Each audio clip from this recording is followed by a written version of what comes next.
Thank you so much for being here. Welcome everyone to the Mills Fabrica, and we're so excited to be hosting our first flagship Agrifood event today in collaboration with FoodLabs. So my name's Amy, I head up the Mills Fabrica here in the UK. Next slide. And here's the agenda for today's program.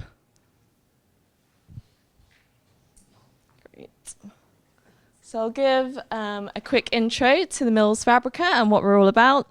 Our mission is to discover, invest, and accelerate textile and agri-food innovations that can help reduce planetary pressure and contribute to social ecological resilience.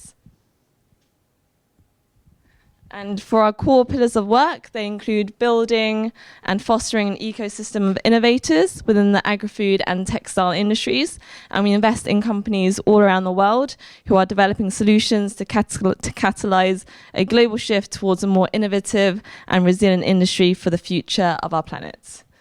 And we have co-working spaces, both in Hong Kong, where we were founded, and also in London. And we have Fabrica X, which you may have seen on the ground floor on the left as you came in. So that's our innovation gallery and concept store for sustainable brands. And additionally, we have our impact report and carefully created events and offer industry insights for the community. And finally, our impact initiatives, they aim to support young talent and tomorrow's leaders. And we work with industry partners collaboratively to create planet positive change. And the Mills Fabrica, we're a strategic investor with our investment thesis being based on a planetary boundaries framework. And the planetary boundaries define the limits within which human activities should avoid that would cause irreversible damage to Earth. And this framework and approach ensures that our investments all have positive environmental and social impact. And there are three key categories that we look at. The first are technologies that fortify alternative ingredients for functional foods.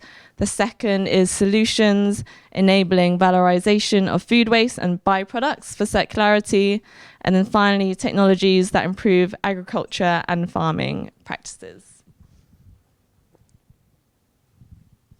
And then next, I'd like to highlight some of the startups within our portfolio within the agri-food sector.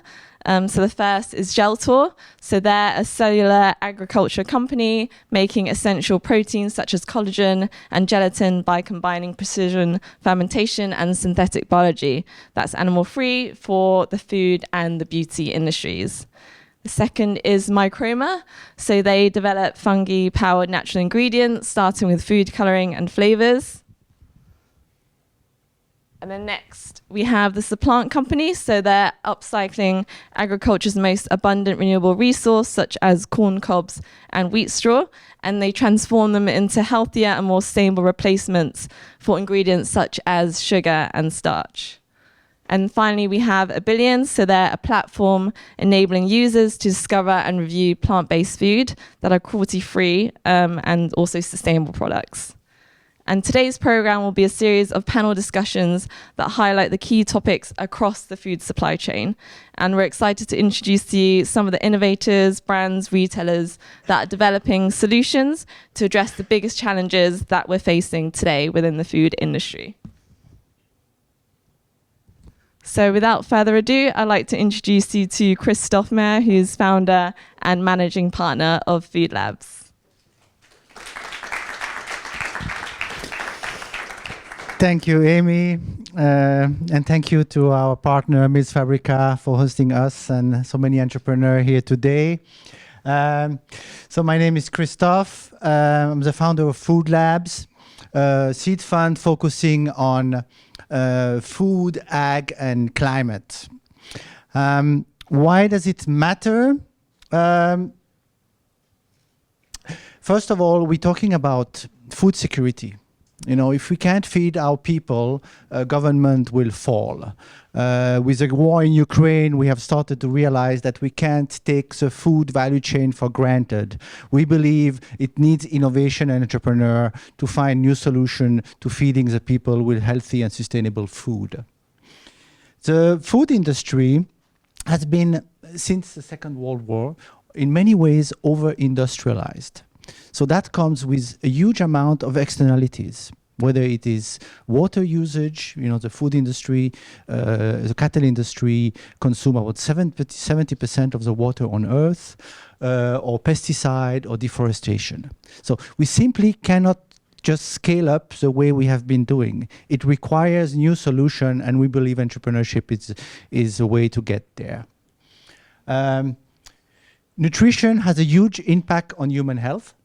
We find exciting companies that are at the intersection of food and health, and clearly for the betterment of society. And then finally, we're talking about climate. And if there is one area today where we can have immediate and meaningful impact, it is the food industry. People very often, when they think about climate, think about the airline industry. That's 2% of the CO2 emission. The food industry is about a third. And moreover, whereas in aviation, it will be it's incompressible. It will take 15 years before we have solutions that are different than what we do today. In food, there are real solutions that are actionable today. So we believe this is one of the most exciting spaces to be active on if we want to have a real impact on climate change. So why venture capital and food? Venture capital is a fantastic instrument. It's the only instrument out there that is capable of backing radical innovation. And it will require radical innovation in order to make a change. I like to make this example. In Germany, there's a group of activists that stick themselves to the street. They have some high demands on the government, which is to limit the speed on the German highways. I'm all for it. It will have a positive impact. Around 5 megatons of CO2 can be saved every year if we reduce the speed on highways. Now compare that with some of the companies that you will see today, and you realize that we have to invest in new solutions that are transformational for the industry, and that the impact we can have there is much higher than just in behavioral change. So it is the way to go if we want to have a meaningful impact on top of changing human behavior.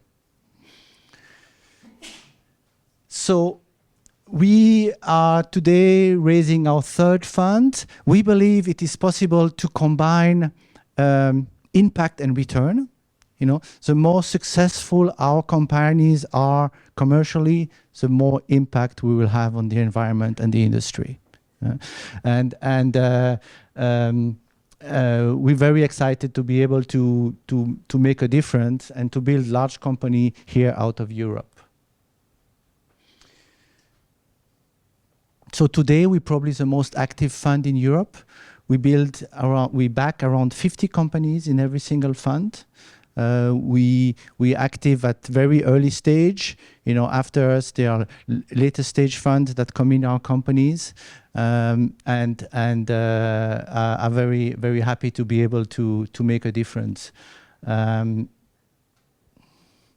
So we take a very holistic approach to the food industry. So for us, it very much starts with food production, to agriculture, to regenerative agriculture, to technological innovation in agriculture. Then we have a big thesis around what we call fermentation farming. So fermentation farming is leveraging new technologies such as synthetic fermentation. We'll see some companies today in order to produce healthy local food that is much more sustainable for the planet. Then we have a lot of innovation around value chain.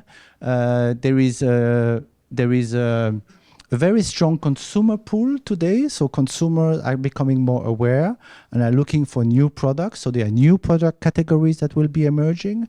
And a very big area is also recycling and circular economy.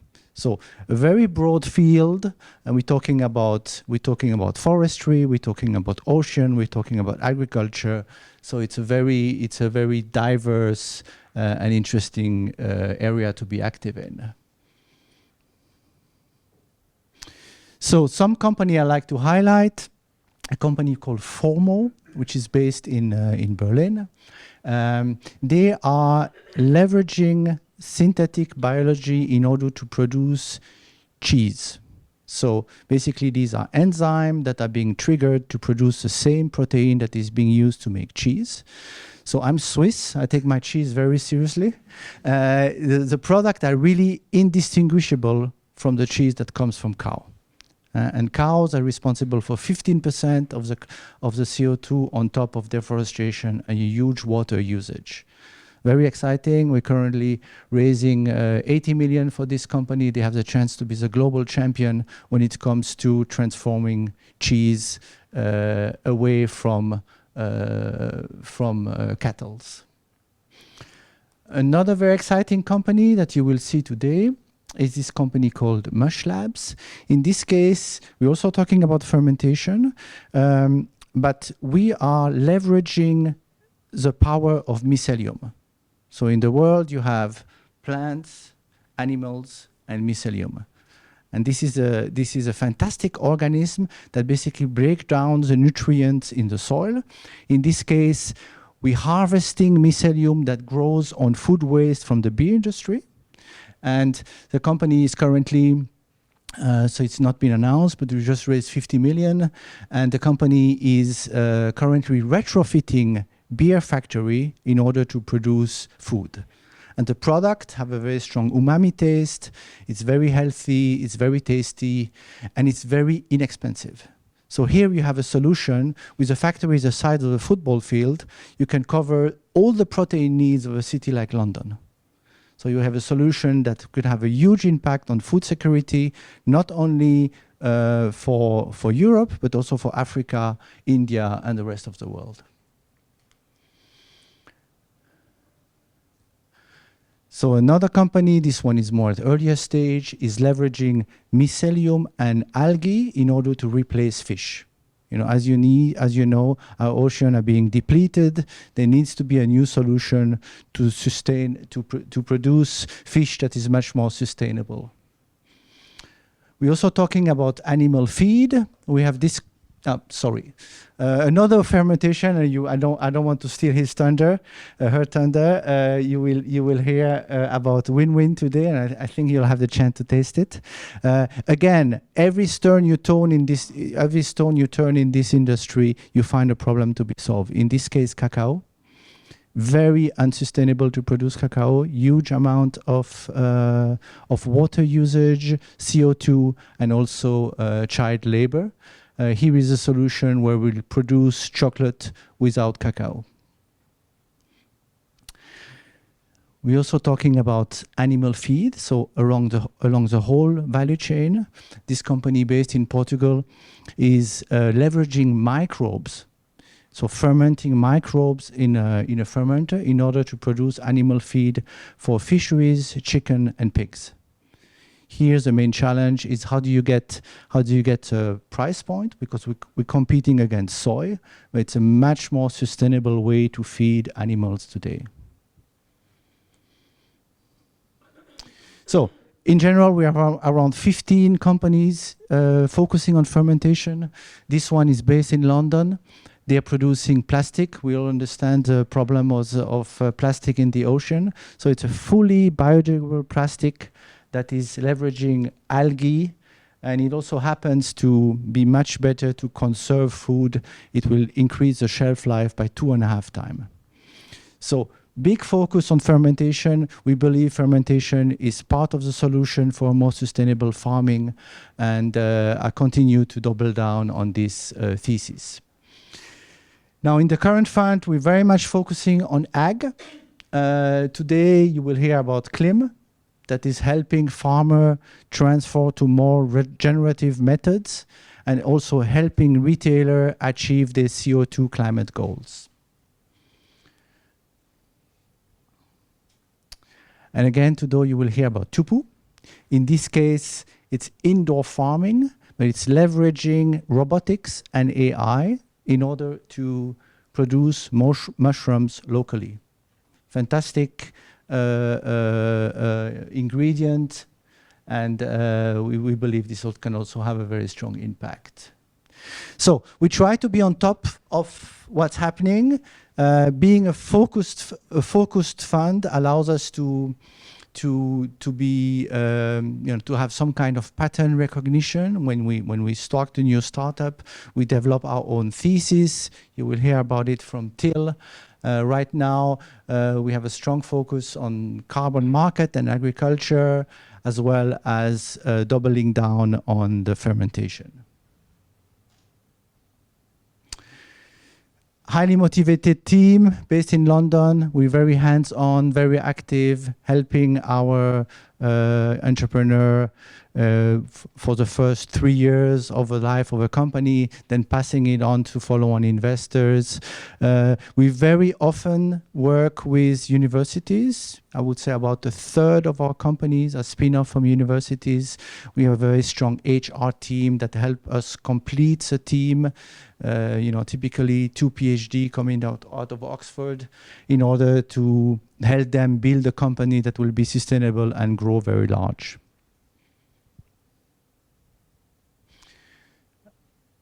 Everything we do in simplifying the food value chain, in rationalizing the food value chain, in coming up with new IP-centric solution to produce food is good for the environment. We measure KPIs, we report KPIs to our investors.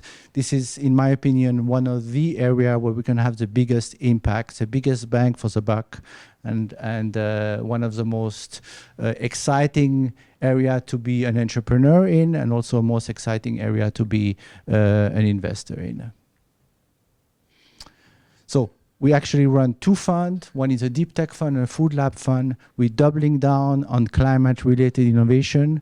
We see climate as a real business opportunity, as well as being an area where we can have a large impact. So that's it for my presentation. I'm very happy to be here. This is a very interesting space to be in. I hope you're all as enthusiastic as we are. Looking forward to the exchange and to the program we have today. Thank you.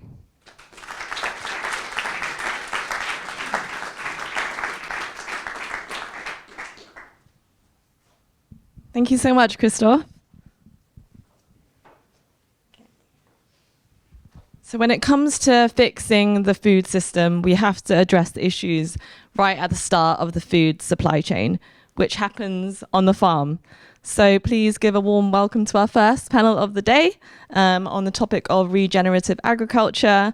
We have Naeem Lakhani, who's founding partner of the First 30 to Moderate, we have Ed Lees, co-founder of Wildfarmed, Robert Gerlach, CEO and co-founder of Klim. We have Colin Ramsay, director of 6 Inches of Soil, and last but definitely not least, Andrew Court, partner of Court's Farming Partnership. So please come on stage.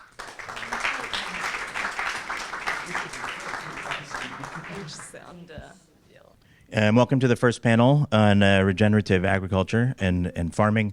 I'll be your moderator, Naeem Lakhani. Founding partner of the First 30, which references the first 30 centimeters of soil. We're a regen ag investor in early stage companies who are enabling the transition to regenerative food systems. I've got an amazing panel with me here today. We'll let them introduce themselves, starting with Ed. We should definitely be starting with Andrew. I said when we started, I don't know why on earth we're starting at this end, but I'm Ed. I'm one of the co-founders of Wildfarmed. Hi, I'm Rob, one of the co-founders of Klim. Hi, I'm Colin, a filmmaker from Cambridge and director of 6 Inches of Soil. And finally, as you can tell as the scruffiest dressed person in the room, I'm Andrew Court and I am a farmer. So we know you're a farmer, but can you tell us more about, I guess, how you engage with regenerative ag? Okay, so to give you a bit of background, my family have been farming at the same farm since 1956, and it's been passed down through the generations, starting with my grandparents and then my uncle.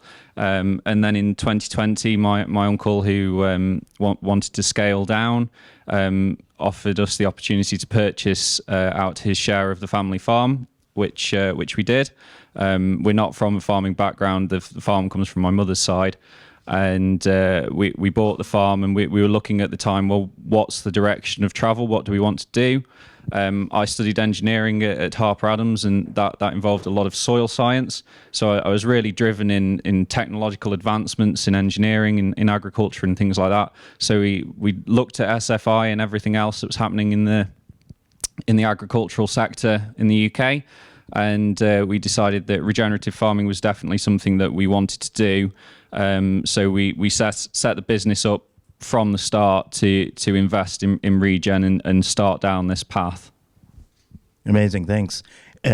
Colin, can you tell us a little bit about what 6 inches of soil is, and then why did you choose regenerative as the topic there? Thanks for the question. Yeah, so we started this journey in 2020 off the back of a short film commission from the County Council in Cambridgeshire. And I'm here with the producer as well, Claire. So we had that conversation on a farm in 2020. We did a short film, and that's how I got the bug, the regen bug. I decided there's a bigger story to tell here. There's a national story that hasn't been told. There's things like Country File and Farming Today, but no one's really, I think, grasped the nettle and told an honest story about what's happening on farms around the country, and how do you take what's happening on the periphery and mainstream it. So we've been 3 years in production, and now we've almost finished the film. And I've got a trailer to share with you today, an exclusive trailer, if you can spare 2 minutes. So I'm excited to share that with you, because that will do a better job of explaining it than me talking. But it's essentially the story of regenerative agriculture in the UK, following 3 farmers, a year in their life on their farm, and some of the challenges and the highs and lows of that farming journey, and then what we can do from a policy standpoint to support regenerative farming in the UK. So looking forward to the discussion about that. And thank you. Robert, Klim has already been mentioned once or twice today. Can you tell us a little bit more about what you do and how regen is part of your business? Yeah, so I think we all understand that regenerative agriculture is one of the greatest opportunities in food and ag, and it offers massive impact not only for climate but also biodiversity. But there are a range of barriers to adoption that prevent farmers and also the food sector in general to adopt these practices at scale. And that's where Klim comes in. We, on the one hand, help farmers to adopt regenerative agriculture by offering them a platform where they can quantify the impact they generate, monetize it, and also learn how to do it. And we mainly work with the food industry. Food industry has made massive commitments to transition their supply chains to regen ag, mainly because they see that otherwise they will run into problems with profitability. It's not just regulatory pressure. And we offer the food companies a tool to transition their supply chains at speed and at scale so that they can actually deliver on these massive commitments they've made. Just one example for such commitment, Nestle has committed to transition 50% of their supply chain by 2030. That's not much time anymore. And last but not least, on the same question, Ed, I've enjoyed your product many times in many different places. Can you tell us a little bit about Wildfarmed and what it is? The founder story will take up this whole session. And somebody said to me recently that if you went to a creative writing class and came up with the Wildfarmed founder story, no one would believe you. So to relax a little bit. So I'd suggest you seek that out somewhere else. But it's Wildfarmed's about the same thing that Andrew said, moving from a chemical-based system to a biological-based system. And as Christophe said at the beginning, there are people who are gluing themselves to motorways to make the point, but actually a small number of people might want to do that. I guess most of this room don't, but we all want to be part of the solution. So Wildfarmed is about making it easy to be part of the solution by engaging farmers, helping them, supporting them, making sure they have good experiences, and then serving up products that are FMCG products that are light-hearted, engaging, and in the same way that we have seen many other categories beyond wheat-based products, Redefine Premium, do the same thing with wheat-based products. Yeah, fantastic. So now that you know a little bit about them, I guess a question that some of us love to hate, what is regenerative ag? And we'll ask 4 people and probably get 4 different answers. So let's see if that actually happens. Would you like to go first? Yeah, I'll answer it quickly. I think it's about a move from chemical-based agriculture to biological-based agriculture. All right. Let's hear from Robert. So to me, it's mainly about the improvement of soil health by enabling to build up proper soil structure, stable aggregates so that you can actually build up soil organic carbon and biodiversity in the soil. And out of this come all the other benefits. Soil organic carbon buildup offers you the ability to capture carbon, reduce emissions, improve biodiversity, improve food security, and so forth. Yeah, similar. It's a suite of farming practices that rebuild soil health and biodiversity. But I also think there's a mindset change that comes alongside that. And there's lots of definitions, but I think that's the best I can give from my experience. So I'm going to go slightly off-piste. So if you think about regeneration outside of agriculture, you probably think of regenerating a town centre, or for the more geeky in the room, Doctor Who. So Doctor Who traditionally regenerates when the actor has become a household name and costing the BBC too much. So they need a cheaper alternative. So for me, what regenerative agriculture is it's a journey from a practice that is costing you an awful lot of money and you're not getting that much reward from it. It's a journey of your soil. So you're making something that's a low value asset into a high value asset. And every farmer's journey is different and unique because everyone's soil is different and unique. And you'll all be starting at different points on the road. So it's definitely a journey. It's not the same journey. Everybody goes in different directions, but they'll all work off one another to get to that end goal. So it's building up that soil as a low value asset because you're putting in lots of artificial inputs, to moving to a high value asset where you rely much more on the nature within the soil to improve your farming. Great. I'll maybe combine some of these answers together in it's a context specific set of practices. It's a way of travel, but ultimately it's about life. It's a set of practices that optimize life, whether that's from plant to animal or microbial to human. Is that a fair summary? Great summary. Yeah, excellent. Thank you. So we have a foundation for what regenerative ag is. You've engaged with it directly, Andrew. How has your experience been? What were some challenges initially? So I think my experiences are different to most because we started the business knowing we were going down this path. So a lot of reports in agriculture today is people that adopt the practices tend to find that they spend a lot of money on machinery and then they suffer yield drops for 2 or 3 years and then they can't stomach the yield drops and go back to what they were doing beforehand. Whereas for us, because we started with absolutely no expectation, we've only seen positive results. We've reintroduced wheat onto our farm. I should explain it's a very light, sandy soil, which doesn't favour certain cereals. But we've managed to successfully reintroduce wheat, which has been fantastic. And we're not treating it as a wheat specifically for milling flour, but we constantly hit milling grades, which is fantastic. And it is a different change of mindset, but also a lot of regenerative farming is looking back to how your grandparents used to do it. And just combining modern technology and modern thought with very traditional practices that we've sort of phased out in the 80s. So all I can say is regenerative agriculture for us has been very positive. Financially, on a day-to-day running basis, again, it's been very positive. It's the initial capital outlay that makes it a difficult one to stomach. Yeah, fair. That's a good point that we'll maybe touch on more later. Robert, you work with a number of farmers. What challenges do you see them facing, or what are some of the barriers to getting them on board? So I think there's two main barriers. One is know-how related and the other is financially related. The know-how part, you see that many farmers actually don't even see the opportunity that Regen Ag offers. They have some misconceptions about it. They think they're already doing enough. And so this is the first barrier you need to overcome.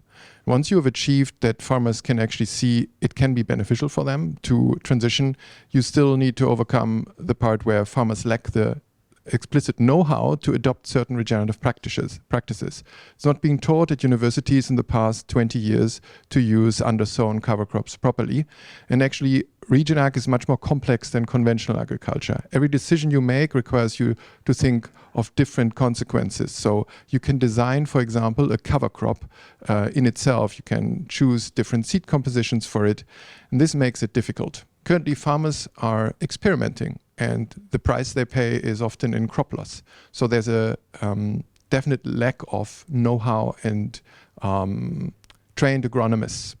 And the other is, of course, finance. So in order to transition to regen ag, you might need to do some upfront investment, for example, for machinery or seeds. So this financial barrier also prevents farmers from adopting it. And these, I would say, are the two chief barriers. Yeah, Ed, thank you, Robert. Ed, has your experience been similar when speaking to farmers? What is the willingness relative to action? Yeah, at Wild Farm, we created a farming community, which I think has been one of the great wins of Wildfarmed. And to Andrew's experience, they started from scratch. Well, many people didn't start from that. And to exactly the point that Robert's making, if you're a farmer standing in a field with 2 weeks to make a decision that's going to basically determine your financial outcome for the year, and you've been told something at college, what a good field looks like, and perhaps your father, your grandfather, your uncle, your neighbor, and everybody around, and you're in this isolated scenario, it's very difficult to say, actually, I'm going to do this new thing that I think may work, but it's probably got a short-term yield penalty.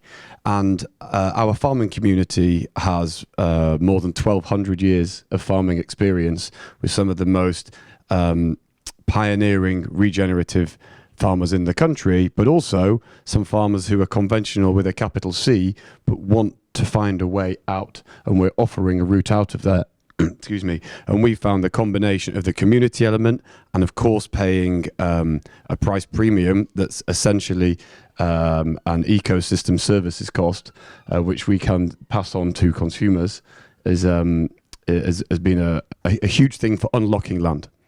Yeah, that's incredible. I think bringing premiums to the farmer is certainly something that we see most often as the thing that is driving the change.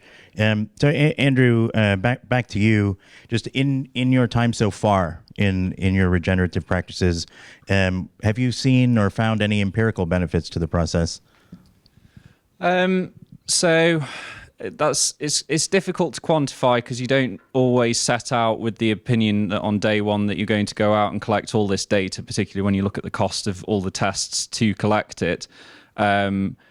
But there is visual evidence of improvement in that we're using less artificial fertilizers, which is really the key one for promoting soil health. And also in our soil structure, I mentioned before that we're quite light, sandy soil, so we're very drought prone. And we've just had 2 of the hottest summers on record, not this year, but the 2 years before. And when you make the comparison, as you inevitably do with your neighbour's crops over the hedge, we could see the year before last, for example, our barley held on for 2 weeks longer before ripening compared to our neighbours, even though they were sown at exactly the same time. And that's really a testament to the success of our cover crops, but also the way that we're planting our crops as well and maintaining that soil structure. So it's slow, but there are really good glimmers of development there. Yeah, it's great to hear that you can see outcomes in such a short period of time. Colin, in your time in making 6 inches of soil, you spent time with 3 different farmers. What insights or anecdotes could you pull from there and share with the audience? I think it's from all 3 of the farmers we follow in the film. It's the kind of joy that they all feel in following these practices, and I mentioned mindset shift earlier as well. That some of them are generational farmers, 11th generation farmer for one of the characters. One of them's a new entrant on a market garden on 3 acres of rented land, and one's on again a tenant farmer in Bodmin Moor. And each of those different locations, though, the absolute joy and connection they have with the land, because they're on the land, they're not on a tractor most of the time. Regenerative practices mean you need to walk the land, you need to stick your hands in the soil, you need to dig up the soil, and you can see the emotion and the kind of joy they take from it. And They're also doing, citizen science as well. So they're also scientists as well, right? So they're counting soil organic matter. They're working, as you mentioned, with different techniques, and it's a really highly skilled, emotive, long-term journey that I think is a huge shift, skills, knowledge, and attitude shift for conventional farming. So that's why we need the support, the training, the demonstration, the finance, the land access to kickstart this revolution. Yeah, absolutely. But when you see, when you dig down, if you haven't put your hands in the soil, everyone should do that, and dig and see the worms and the bugs pour out. That's the first thing we should all do, is stick our hands in the soil. I would say one step further and then give it a smell. Give it a smell. Sorry, you can really tell the difference. It's incredible. So you have, I think, put in a lot of thought around. There are challenges in adopting regen ag, but it's something we want to scale. How does that happen? How do we get that done? Yeah, that's a perfectly timed question, actually, because to Andrew's experience and Michael's experience, Colin's experience, it's route to market is the absolute key here. Like farmers, if we get the incentive structure right, they'll do this. They both just said farmers are meteorologists and agronomists and engineers and all of the above. If missed out gamblers. Yeah, exactly. And businessmen. But what we need is a route to market. And one of the things that we found with the 65 farmers we work with is not just the experience of the crops growing, but them seeing that their product is being used in the places where you go and buy them, where Chantelle cooks, where, in high street supermarkets. They're so proud of that. They want to be part of that thing. And it has to be, I think what you've done so well in assembling this panel and hopefully this room is realize that everybody has a part to play. And that's what Wildfarmed is doing, is we're trying to we are successfully rebuilding a whole value chain and supply chain, which is very difficult for big established businesses. Enormous bread business, it's very difficult to then say we're going to completely re-engineer to have a totally regenerative and transparent supply chain. If you're, three or four, jokers who had no background in it, it's easier to start from scratch and do that. Yeah, excellent. We can definitely see the happiness that was mentioned in regenerative farmers, and when they do see a product on the shelf and say, "Hey, that's mine," or see it on a menu, like it's definitely very cool. Robert, another stakeholder in the system are the corporates, and you work with some of them. How has the demand changed or the sentiment changed over your time at Klim, and is it getting better? So already when we started in 2019, 2020, there were some of the sort of pioneers of the food companies who committed to transitioning their supply chains. And this has only gotten better, actually. So there's huge commitments being made. I mentioned already Nestle committing to transition 50% of their supply chain to Regen Ag by 2030, McCain 100%. So this shows you that this is a different situation than if you would simply compare it to the organic movement. And the main drivers are not consumer demand, because as much as we would like to see that, we also have a food label for consumers, still there's not enough awareness amongst consumers by and large for Regen Ag. And it's also not regulatory pressure. What they're really seeing and understanding is that we have lost globally 50% of our soil organic carbon. And it's not that we reached a plateau now. We are losing more every year. In Germany, for example, we are losing 0.7 tons of CO2 per hectare per year. And this means that every year yields will be more volatile, accelerated by the more severe and more frequent extreme weather events and droughts. That means also prices will increase. And this directly affects the bottom line for food industries, for food companies. So they're actually racing to transition their supply chains. They're not doing it because they're tree huggers. They're doing it precisely because they're looking at their P&L. And this is not only limited to the big CPGs.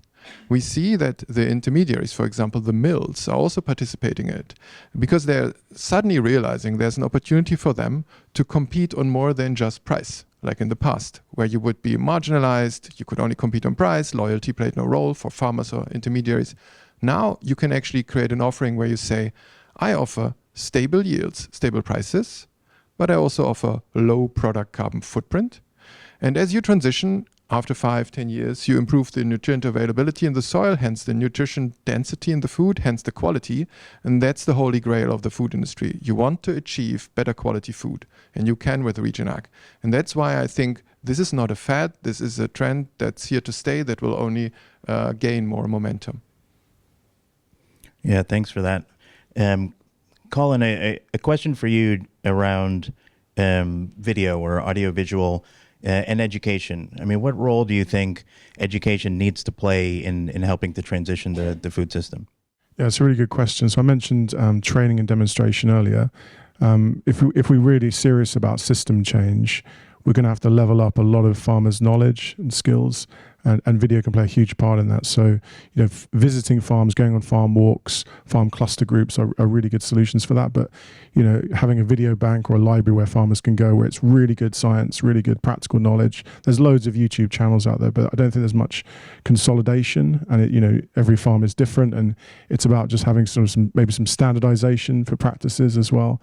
But also from a creative aspect, I think it's telling the story on each farm, and I think that's something that farms have lacked. They don't really know how to tell their story. And you mentioned seeing your product on the shelf. Most farmers have never seen their product on the shelf, right? So with what Wildfarmed is doing, that's a really kind of new paradigm shift in farmers thinking, wow, I've actually got a story on my farm. I can tell you what the journey of seed to fork is. I think we need to train farmers in being storytellers as well. So yeah, the training aspect and the storytelling aspect, I think it's two key things, and film and video are a great way to do that. One of our characters in the film, she's a big TikToker, and she started off really naive, and farmers would take the piss out of her and stuff, but now she's really rocketing and like listening. People are really listening to what she's doing, and that's only a great thing for the movement. Yeah, that's great. It's great to hear them getting more active and open about what they're doing.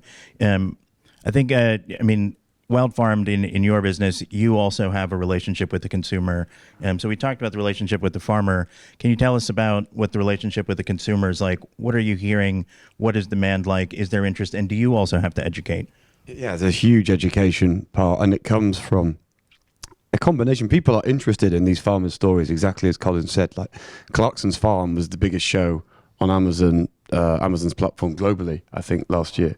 And actually, he became a Wildfarmed grower last year. So from April, you'll be able to see his experience. And from someone who's made his entire career out of being a petrol head, it was a somewhat unlikely relationship that we developed.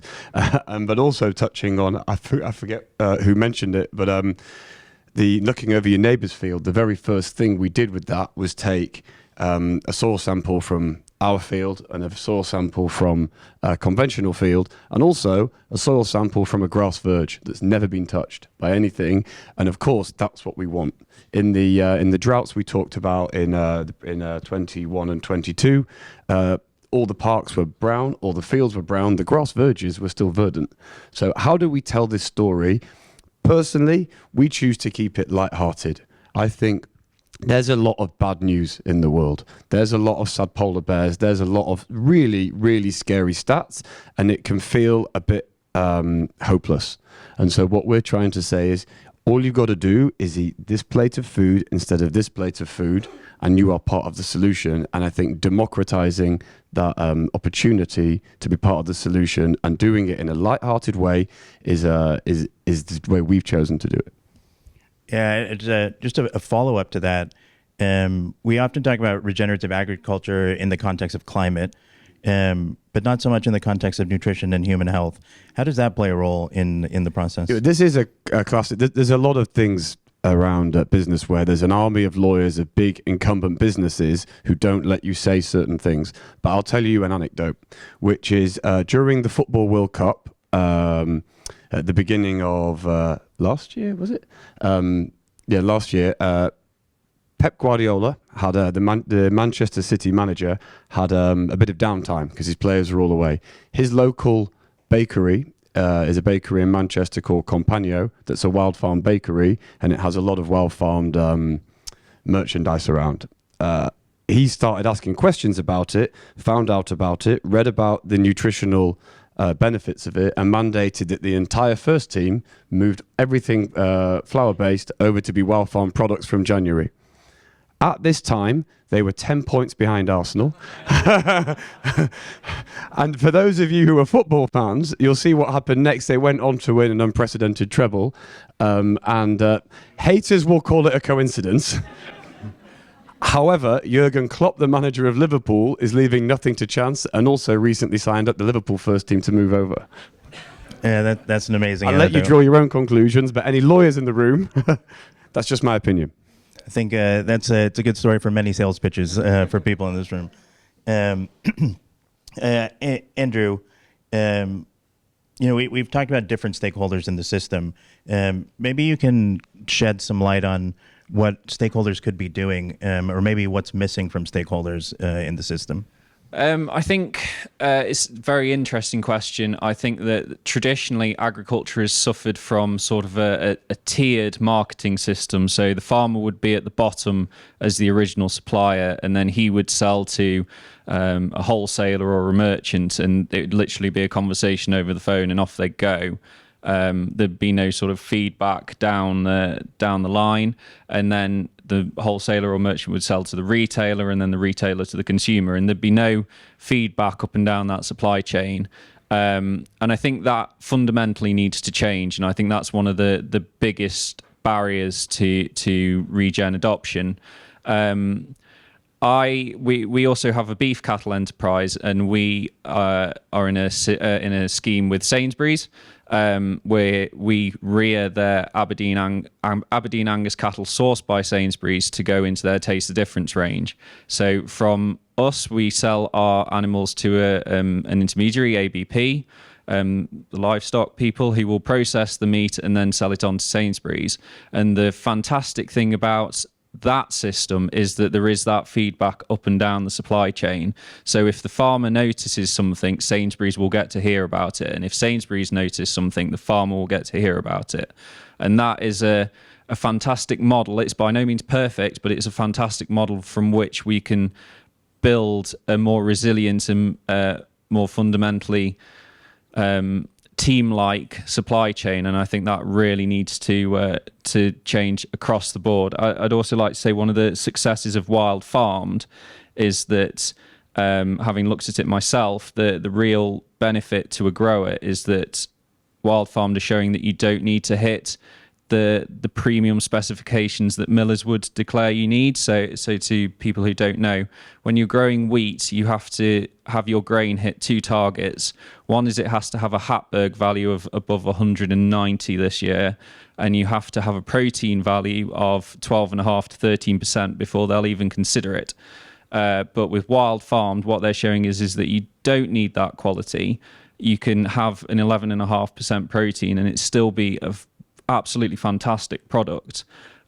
So I think that a barrier to regen ag is that people like the millers are setting their standards far higher than they need to be, because that we can't kid ourselves. They do actually go and import a lesser quality product from abroad, but if it's coming from a UK farm, it has to hit that specification.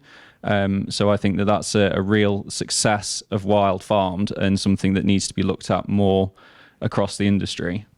Yeah, that's great insight. Anyone else want to chime in on stakeholder intervention? What else can be done by others? I want to touch upon the point he makes about the collaborative supply chain.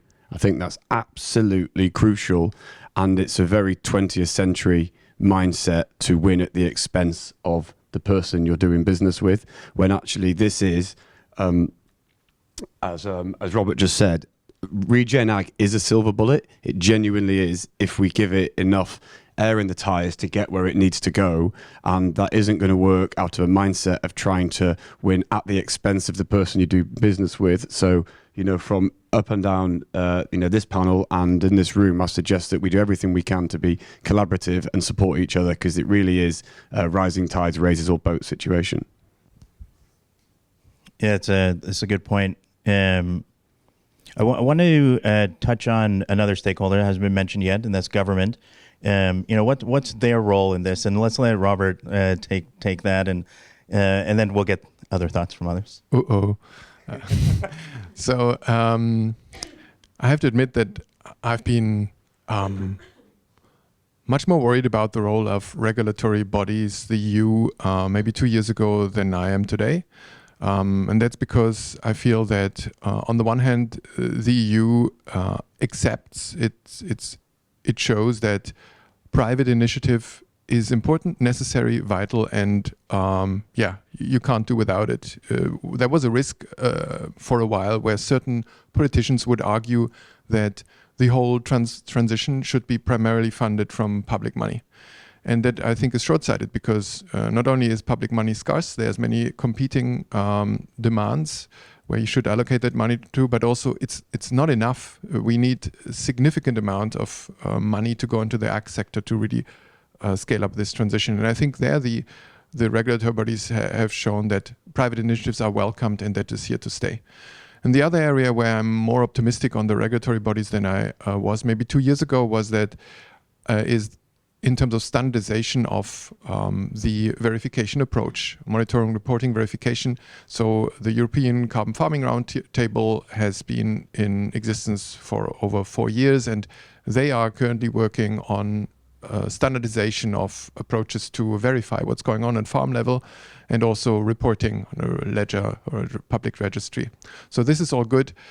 What's of course still a challenge is the completely segmented regulation on nation state level, which are sometimes reaching absurd levels. For example, in Germany, there's still regulation in place that actually disincentivizes the use of certain regenerative methods. For example, if you have had a brownfield greenery for, I think, 5 years in a row, then you have to destroy it because otherwise your farmland will be declared grassland and you can't commercialize it anymore. Or if you have agroforestry in your farmland, it will at some point be declared something that approaches woodland, and that you have the same problem. And there's still complete lack of flexibility. And there's really absurd stories with the regulatory bodies, which I don't know to which degree they are limited to Germany, but in Germany we have a reputation for being a little bit over the top there. Yeah, I was going to say, Colin, you spent time with farmers. How much of the conversation was about government and regulatory? Yeah, so quite a bit actually. We've spoken to a lot of policymakers in this space. Well, people have been doing it, 30, 40 years actually. And the key thing is that we know what the solutions are, and they've done the reports, they've done the policies, they just choose to ignore them. And conversely as well, you've had all the regulatory agencies, EA, DEFRA, etc., been completely defunded as well. So that's the kind of background to it. But I think for us, we've got the solutions in the film. We talk about the solutions, and I think you guys would agree with me, but it's about land access. Number one, farmers need land to access, and whether that's 3 acres on a tenancy on a larger farm or hundreds of acres into conversion, we need to give land access. We have a very high concentration of land ownership in this country that goes all the way back to the Doomsday Book. So we need to reverse some of that and start, parceling out land equitably. Second is, training and demonstration, which we've mentioned. A lot more training and demonstration for farmers. Getting farm walks, but also farm cluster groups, and incentivizing that training as well, giving farmers time off to take that training. And thirdly, in the policy space, we've got things like the SFI, which is Sustainable Farming Incentive, and ELMS, Environmental Land Management. So there's 2 flagship policies from the government that they haven't yet cancelled, which is great. And farmers are now slowly adopting those, but it doesn't go far enough, it doesn't go deep enough. So we need more finance in the sector, whether that's from government, from policy. And then, like you've mentioned, closing the loop, we need the consumption and supply chain end of that, not just production, to help support farmers as well. And just have a conversation with your farmer. So stick your hands in the soil and have a conversation with your farmer if you haven't already done so. And there are lots of successful enterprises in peri-urban farming in London as well. So you don't have to get out to the countryside to talk to your farmer. Well, indeed you don't, because we have a farmer right here. Let's ask Andrew what he thinks. So I'd argue that currently it's actually legally quite a minefield. So we've got the private incentives, we've got carbon crediting schemes which are coming online.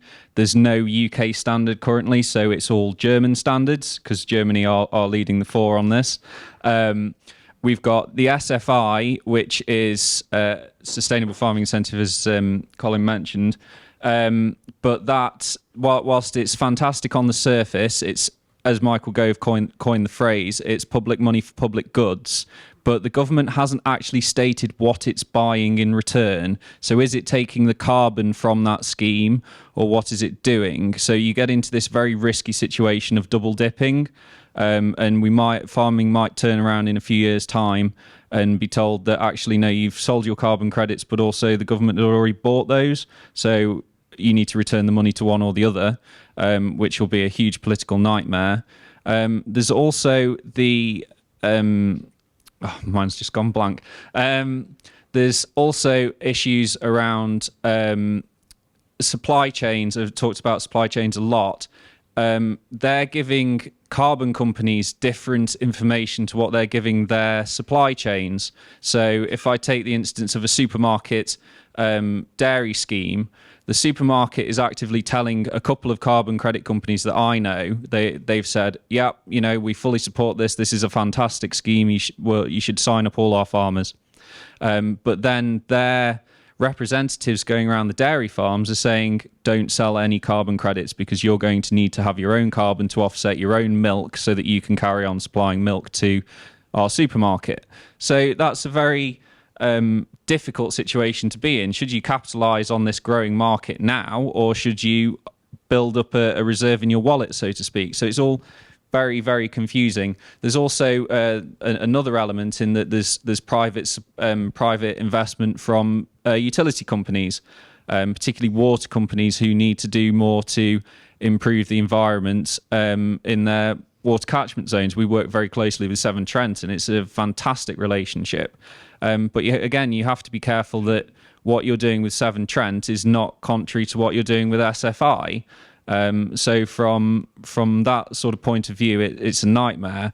And as I've alluded to, we currently work on German standards for our environmental crediting. We need to have a UK standard. It's absolutely essential. I think that really we should be looking at what New Zealand are doing currently. New Zealand have pulled all of the interested parties together and said, right, they're doing it slightly differently. They're doing a tax on farming, and then the more sustainable you are, the less tax you pay. So they're incentivizing it in that way because farming is completely deregulated. It's not controlled by the government.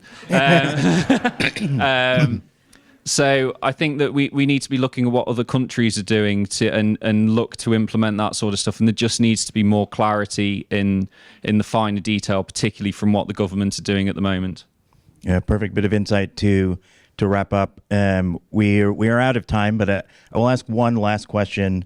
What key takeaway would you like the audience to have about regenerative agriculture in a sentence or two? It actually ties in quite nicely to the previous question. This is a golden opportunity to have a blended capital model. They're doing this in the US. We're not as good at this here. But bringing together the philanthropic, the private and the public sector for the macro level, if regenerative agriculture gets a fraction of the support of clean energy or electric cars, we're going to be away. We just need a very small fraction of that. And we can do it collaboratively. That's my message. I would just say this is the biggest transformation of food and ag since the Green Revolution, and it hasn't even begun yet properly. Consumers have a choice. Every time you buy food, you can choose to buy organic products or regenerative products that help save the environment or not. It's that simple, and it starts there, I think, for most people. And then, as people have said, farmers and supply chain need to kind of all come together around the table and help kickstart this revolution.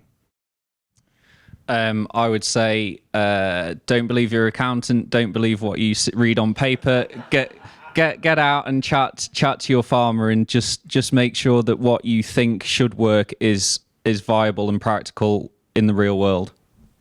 Perfect ending. Thank you, panelists. Thanks all for listening.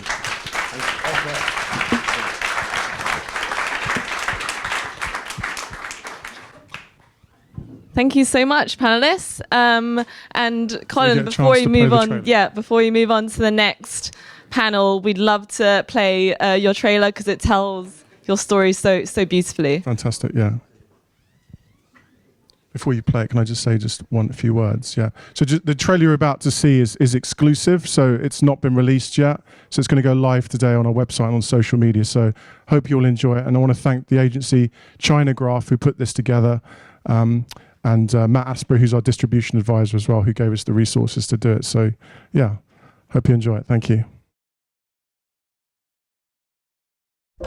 6 inches of soil feeds 8 billion people.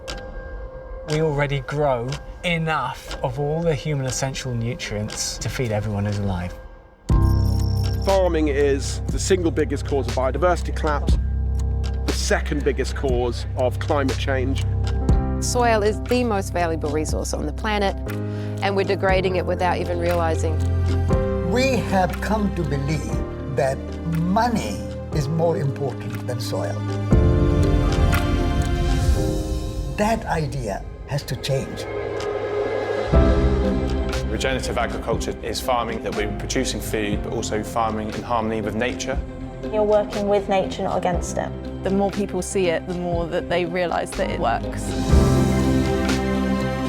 Having a regenerative agroecological system, that is surely the solution.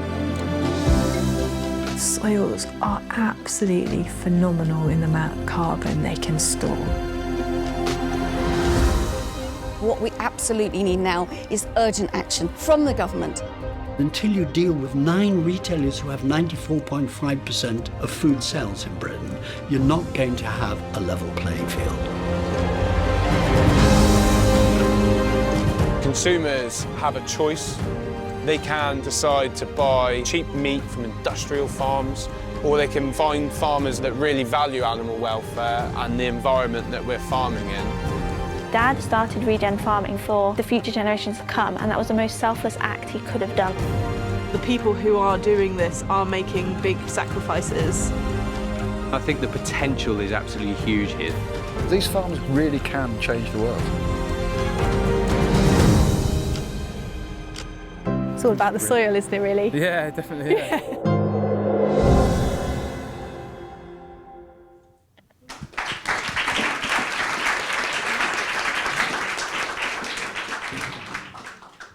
Great. So for our next panel, it's made up of entrepreneurs who have all developed some incredible innovations that upcycle waste and also surplus food. So I'd like to welcome Till Hoelzer, who's principal of FoodLabs, to moderate. We have Dr. Tom Simmons, who's the founder and CEO of the Supplant company. Perfect timing, Tom. We have Eldad, Arnon, founder and CEO of Tupu, and also Rob Wilson, co-founder and CEO of Toast Ale. Yeah. Fantastic. Thank you, Amy. Yeah, I think it follows on quite nicely from the previous discussion. So how is food produced now? What actually happens with the food after it is produced? With over a third of all the food that we produce going to landfills, there's obviously a lot of work that needs to be done. And I'm joined here by some great panelists who can share about some of the solutions. I'm going to move over because I'm sitting a bit further away from them. But yeah, maybe I would love to hear from you guys what you're working on. Maybe you can start off with explaining a bit how it is you came to this solution and what you're building today and also the future that you're hoping to shape with your products. Maybe Tom, starting with you. Yeah. That's working. So, hi everyone, my name's Tom. I'm founder and CEO of the Supplant company. We are an ingredient platform, ingredient solution provider to the food industry. We make ingredients, really trying to enable big food companies to be able to do the thing they've all made commitments to, but yet are currently not able to deliver on, principally health commitments and climate commitments. So low sugar, low calorie, net zero, look after the rainforest, all these things may be commitments to, and it's not quite clear how they'll deliver on them. We're really going to need ingredient innovation to do that. We make a range of ingredients in that, to that end. And the unique thing we really do is we use agricultural side streams universally as a raw material. So things like corn cobs, oat hulls, wheat straw, rice straw, sugarcane stalks, any of the sort of major side streams from crops around the world, the majority of the biomass that's grown on any of the major crops around the world is not what the farmer or the consumer tends to think of as the product of the farm. That's roughly about a third of the biomass that's grown on average. 2/3 of everything that's grown on every farm around the planet, on every continent all year, is side streams, the structural parts of the plants, and by and large wasted right now or has very, very low value. And so, yeah, we built a science platform to enable us to make value-add ingredients from that material. First thing we do as an ingredient to replace sugar in the food system. So big challenge there is sugar reduction in food as opposed to in beverages. So, Diet Coke is 40 years old to the day, and yet 40 years later, mainstream sugar-free products is not possible in the food space, in solid food as opposed to liquid drink. That's the big unsolved problem, and that's what we think we can do using our approach. We can create ingredients that can have the scale and economics at scale to deliver on the biggest opportunities in the food space, the biggest challenges out there from health and climate, and the magic is that we can actually do that and the products actually work and taste good as well. So that's sort of what we do as a company. So my background was prior to starting the company, it's about 6.5 years old right now. Prior to that, I was in academia. So I was a fairly conventional academic until that point. I was a PhD postdoc fellow lecturer. I was going to be a professor. That was the big dream. I sort of obviously got a bit jaded about the whole idea halfway through that process, or quite a long way through that process, and left my fellowship and started the company ultimately from the biochemistry department in Cambridge. And have I missed anything out, or is that? I think perfect. Yep, thank you. Maybe handing over to Eldad. Hey, good morning. Yeah, I'm Eldad. I'm the co-founder of Tupu. Been already working in food tech more than 9 years, actually. Various steps of the value chain, from food manufacturing to logistics and supply chains. And being there, actually seeing how inefficient is the way we produce food in terms of labor, in terms of energy, in terms of space, made me look for more sustainable solutions, and I stumbled across mushrooms. Mushrooms, I'm personally obsessed, yeah? They're incredible crop, they are superfood, full of antioxidants, fibers, vitamins, good source of protein. They're also great meat replacement. Many times a veggie burger is a mushroom patty because it has this umami flavor and meaty texture. But it's the most sustainable crop, environmental impact at close to zero because it doesn't require neither light nor water to grow, has a high output per square meter, and also can grow in side streams. And this is why we are talking today. However, mushrooms production, mushroom supply chain hasn't been changed in the last 50 years. It's lengthy, inefficient, carbon emitting, labor intense. And we are at Tupu changing it. We develop a new cultivation technique that combines robotics, AI, software, and bioscience.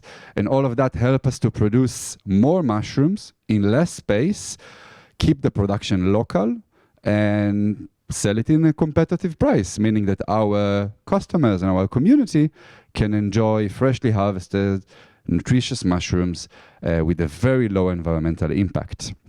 And that's in a nutshell about me and Tupu. Fantastic. And finally, over to the brewer, Tom. Hi, thanks for having me. I'm Rob. I'm one of the co-founders, CEO, chief toaster at a brewery called Toast. Quick advertorial. Here's the product. Apologies that we're another panel of blokes. We should do better. Actually, I'm embarrassed because I normally refuse to speak on a panel of just men. So apologies. I'll make that public announcement that I will do better next time. Thanks so much for having me. So Toast is a planet-saving beer brand. So we brew our beer using yesterday's bread from bakeries to replace malted barley. Bread's the biggest food waste in the UK. It's the biggest food waste in the world. 44% of all the bread that we bake in this country is wasted. It's bonkers.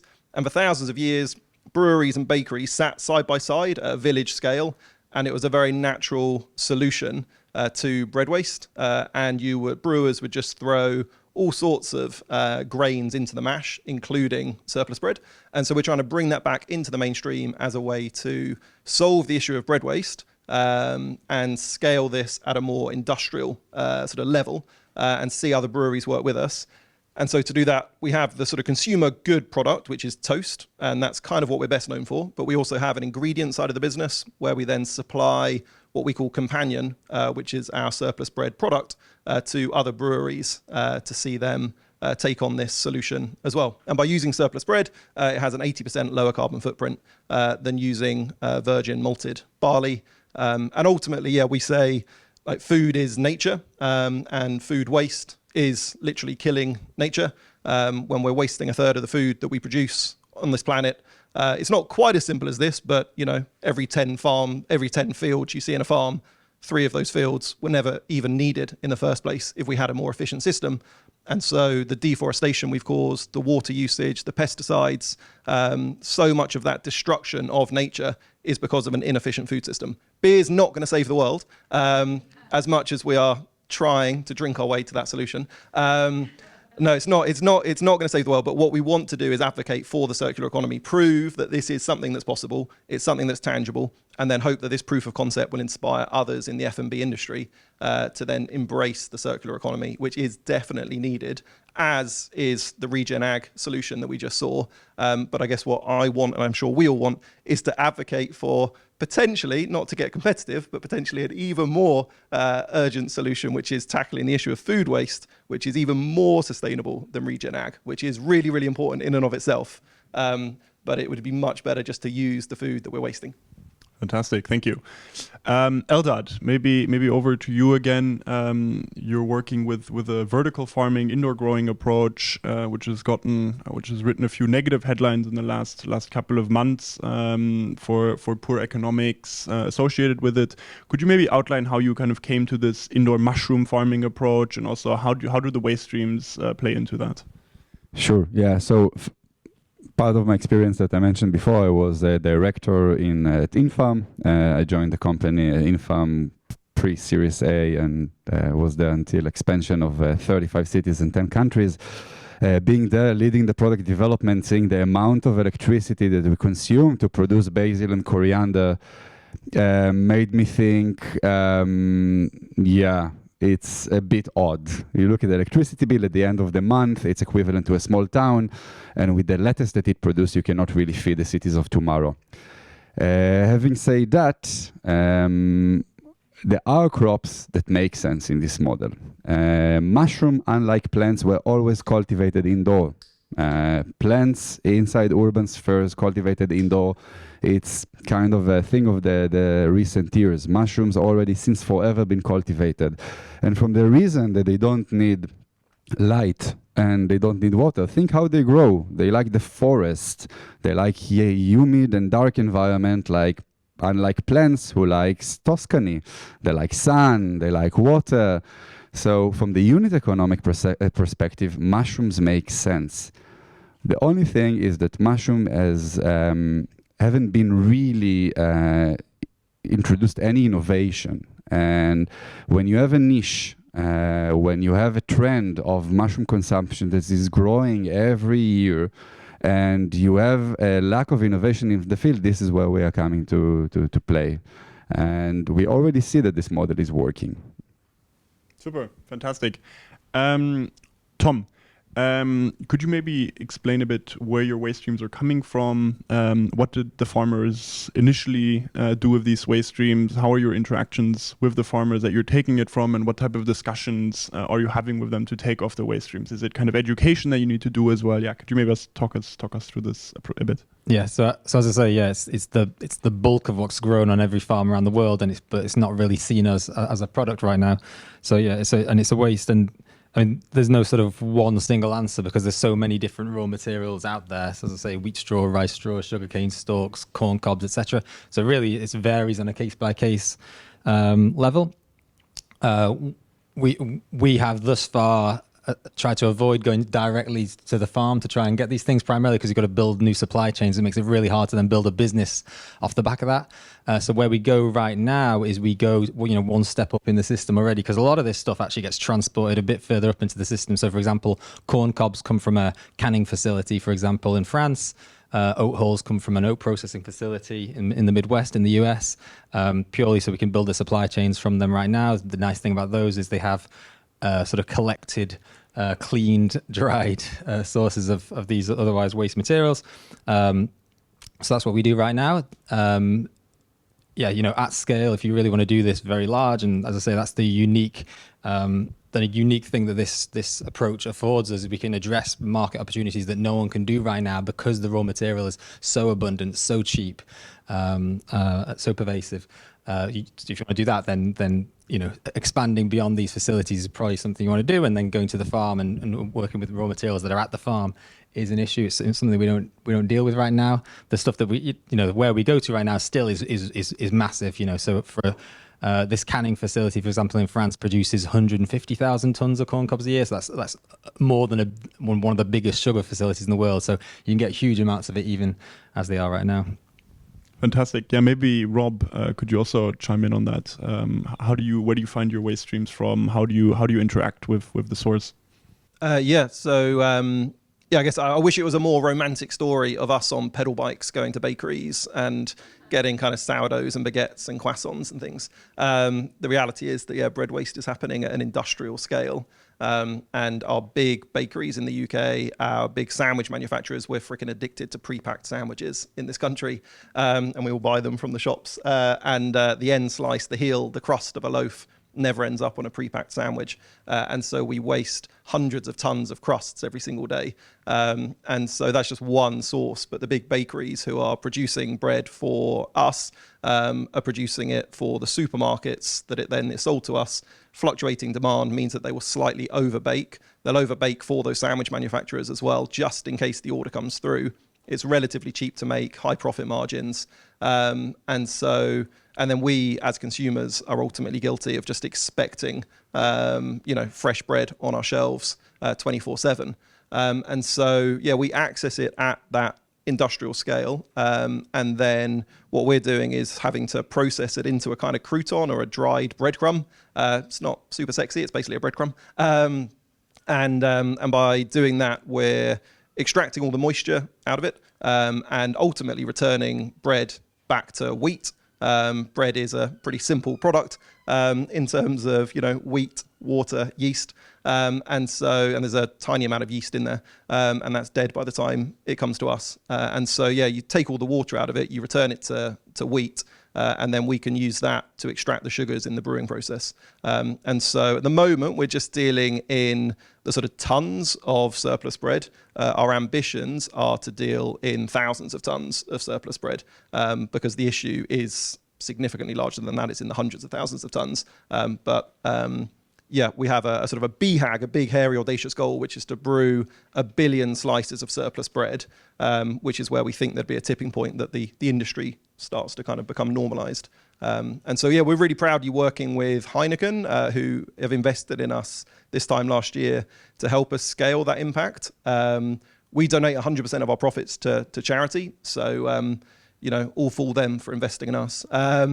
Because we're not the get-rich-quick scheme for Heineken, but they're Heineken. They're doing pretty well, and they want to see us scale our impact, see if we could integrate with their supply chain as well. So, as with that previous panel, we really believe in collaboration and working together with the industry. So we work hand in hand with our suppliers, with the bakery partners, and then hand in hand with the whole brewing community to see if we can start to, just shift this common sense solution, which is not for beer to be brewed with 100% surplus bread, but 5-10% of the grain bill in that beer using surplus bread and the wheat in it would be a perfectly sensible solution to see an end to bread waste.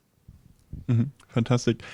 And there's always some issues around contamination with waste streams. I mean, it's a biological product. Maybe Rob, Eldad, maybe either of you can comment a bit on how you process the waste streams once you have them, and how you also maintain consistency and quality of your waste streams.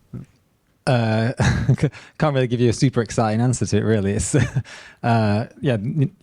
fortunately for us, that's fairly homogenous when you take these things in. If you can imagine, wheat bran is what goes into a bran flake or something like that. It's just a fairly homogenous, dry material. Same with corn cobs. I mean, obviously, there's definitely some risks, but as I say, where we take them from right now is not the farm, so we don't have to pick stones out or clean the soil off them or anything like that.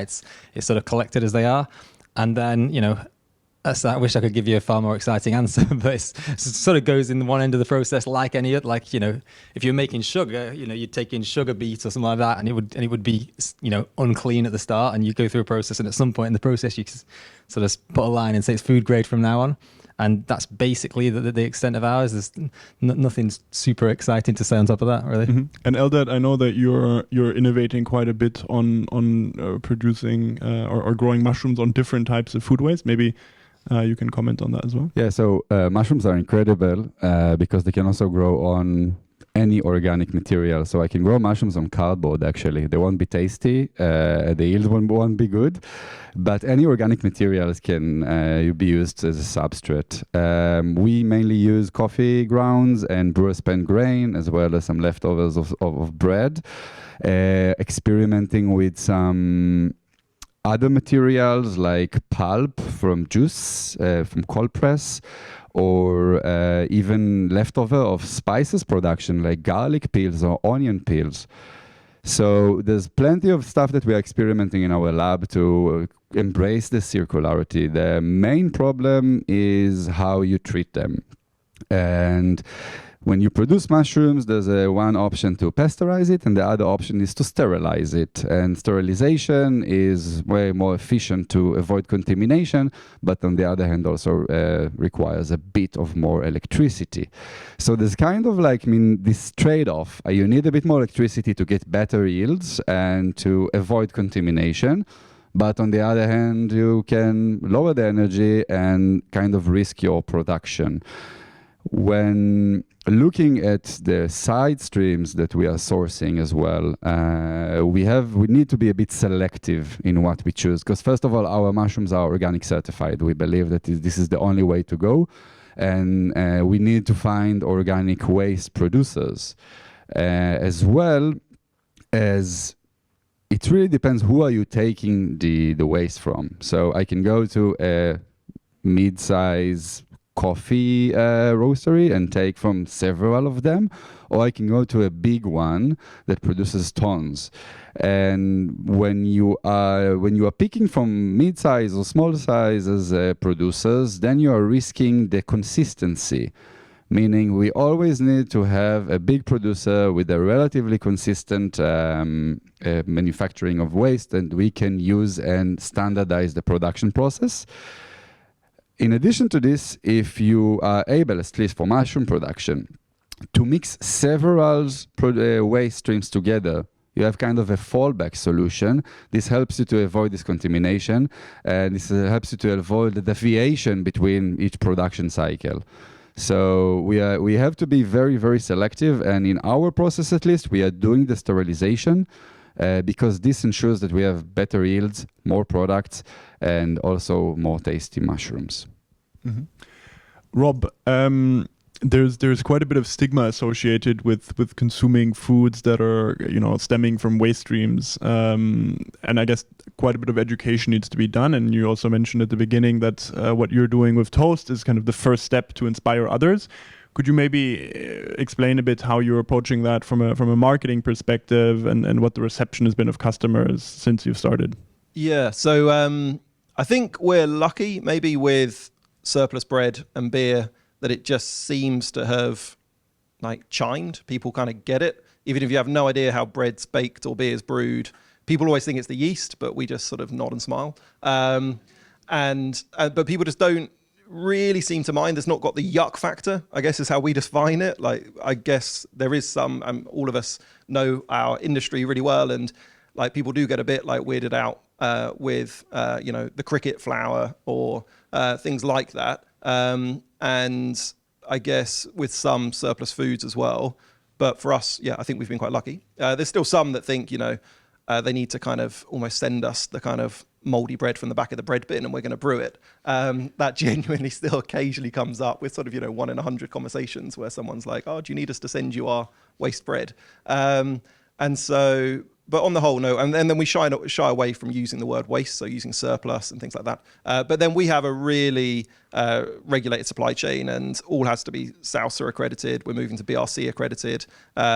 It's the allergen controls and the traceability. That's some of the stuff we have to take very seriously. But from a consumer perspective, because some bread will have soya in it, and we won't use that, not because we're particularly anti-soya, but because if you had soya as an allergen on the back of a beer, it's just a bit of a kind of odd thing. And so it's just making sure that when you are using something that's surplus, as far as the consumer is concerned, nothing else is different. And so wheat is a very common ingredient in beer. But if you started using soya in it, even though it's a relatively trace amount, it would still have to be on there and could cause confusion. Perfect.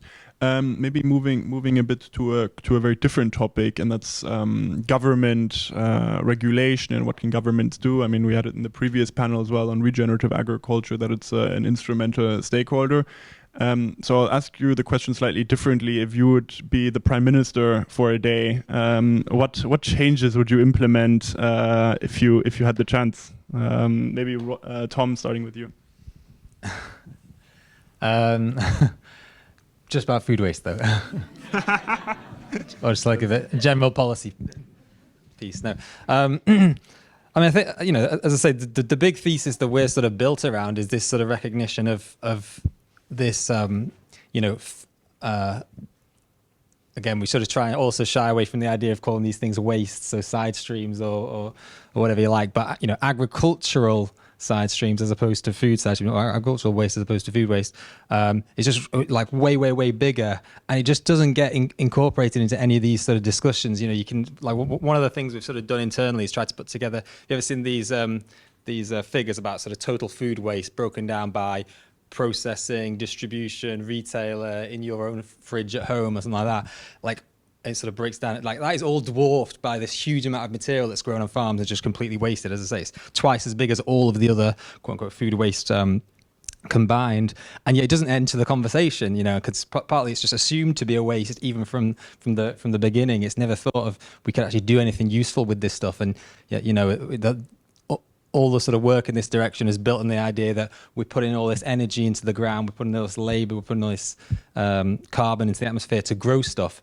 We've got a real obligation to try and use this stuff as well as possible, and yet in almost all policy discussions, 2/3 of the opportunity is just not even considered from day one. So I guess more recognition and focus on trying to do that, which of course is what we're trying to do, would be, I guess, primary thing from us. Can I be for 1 month and not for 1 day? I have many things to do. No, I think there's a couple of things that we can definitely, or the governments can definitely do. One of them is tax incentive for companies to avoid waste. This is something that will kind of incentivize and motivate the producers to minimize the amount of waste, whether if it's in production or side streams. I think this is something that can really help and can be relatively straightforward. Another thing that should be is, first is monitoring the food waste. We don't have a clue how much food waste is out there, both in the production and as an end product, and set up targets. So I'm pretty sure that if every agriculture or food manufacturer will have to report, or even retailers will have to report about the waste, and they will have set goals of how much they need to minimize the waste, that will be super beneficial.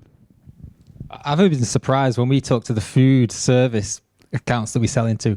They measure these things a lot, so it's not all of them, but some of the kitchens especially, they spend as much time weighing everything they're throwing away as they do actually cooking stuff. But anyway, I don't disagree with you though. Yeah, some do, yeah. But I still think that many big players don't. And we started working with retailers not too long ago, and you see at the end, and also from my experience, you come to the supermarket at the end of the day, more than 30% is trashed, and you know that the day after there's delivery again.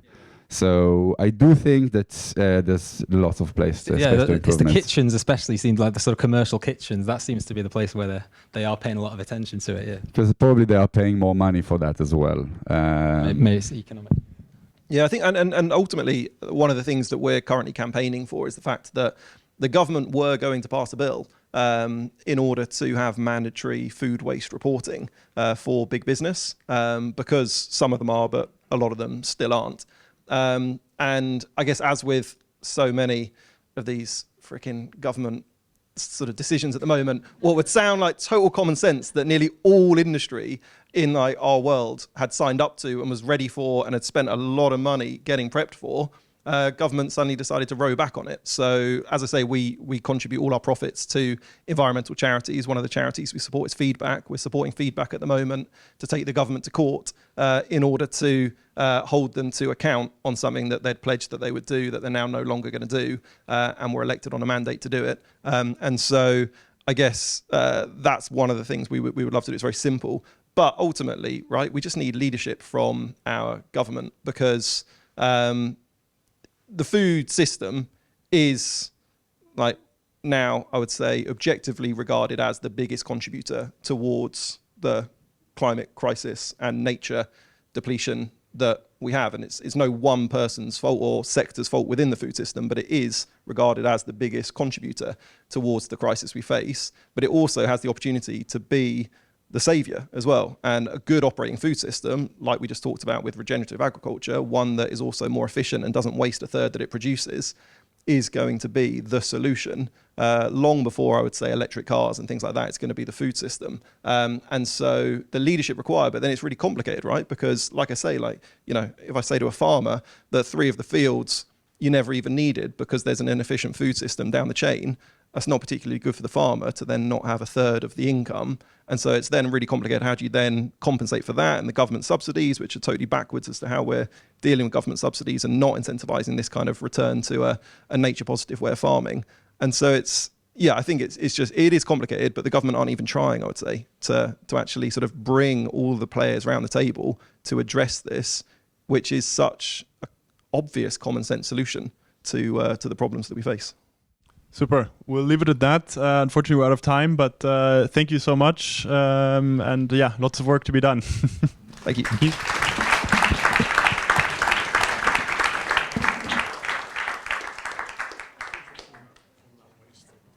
So alternative ingredients are critical for the health and the future of our global food system. From bee-free honey to meat alternatives made from mushrooms and cocoa-free chocolate, our next panel of startups are really revolutionizing the future of food. So please give a warm welcome to Till again. Thank you so much for moderating 2 panels today. We have Darko, CEO and co-founder of MeliBio. We have Julia, who is strategy and finance manager of Mushlabs. And we have Ahrum, who is CEO and co-founder of FoodLabs. Perfect. Thank you everyone for joining the panel. I got to join in last minute, so very happy to be here and to be joined by these great panelists.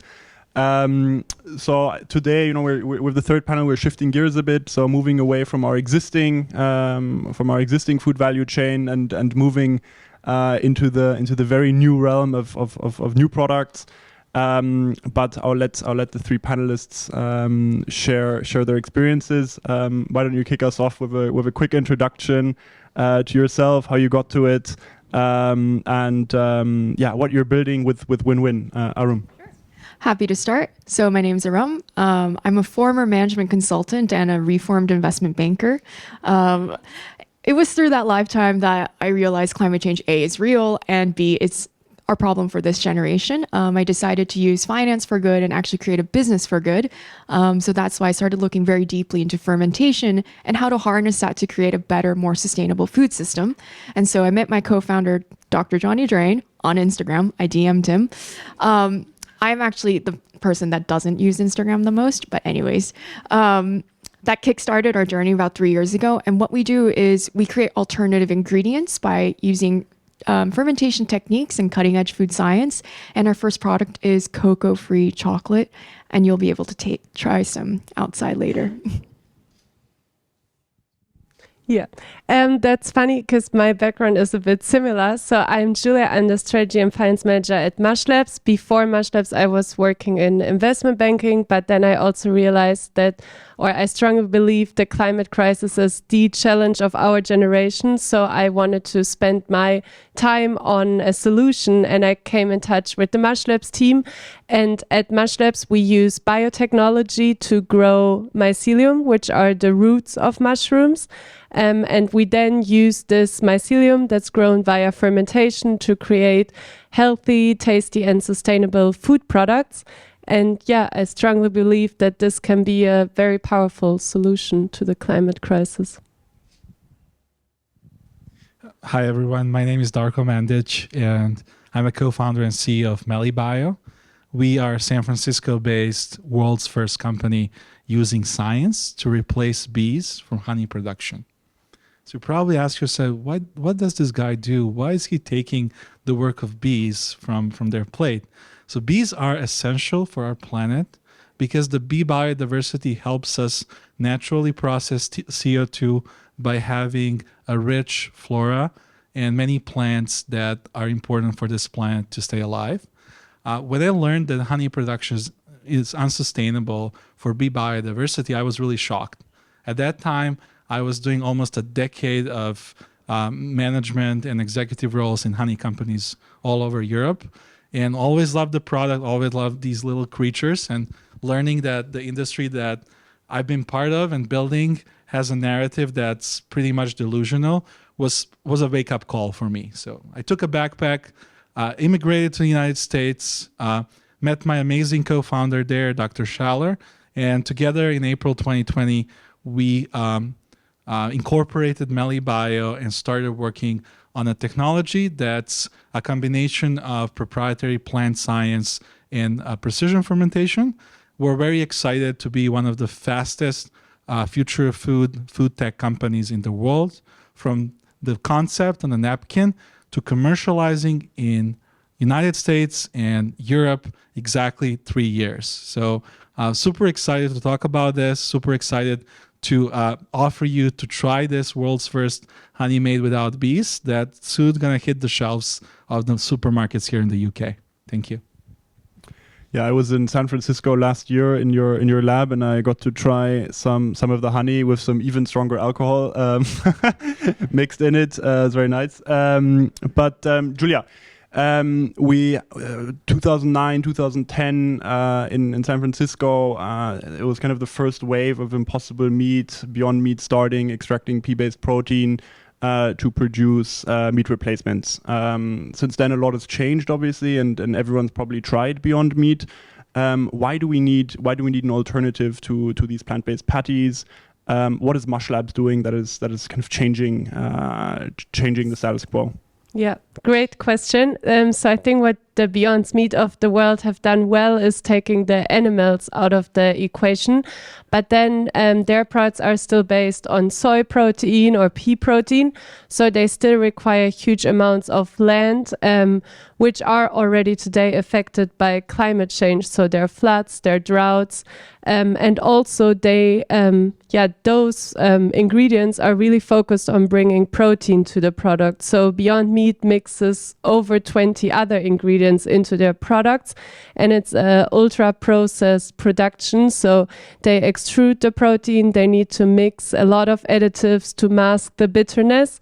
And consumers are more and more being aware of this and asking for healthy alternatives. So with mycelium, we can actually use it as the main component of our food products, for example, meatballs, and then we have to add just a handful of other ingredients, and it's all very natural, and it's really minimally processed. It's also for the cooking experience, I think with there's been then the bleeding by beetroot juice, but in the end it kind of turns from red to black, or if you're lucky, brown. But with mushrooms, you really have the smell, the natural smell in the air when you cook, and it's a really natural browning experience. Yeah. Fantastic.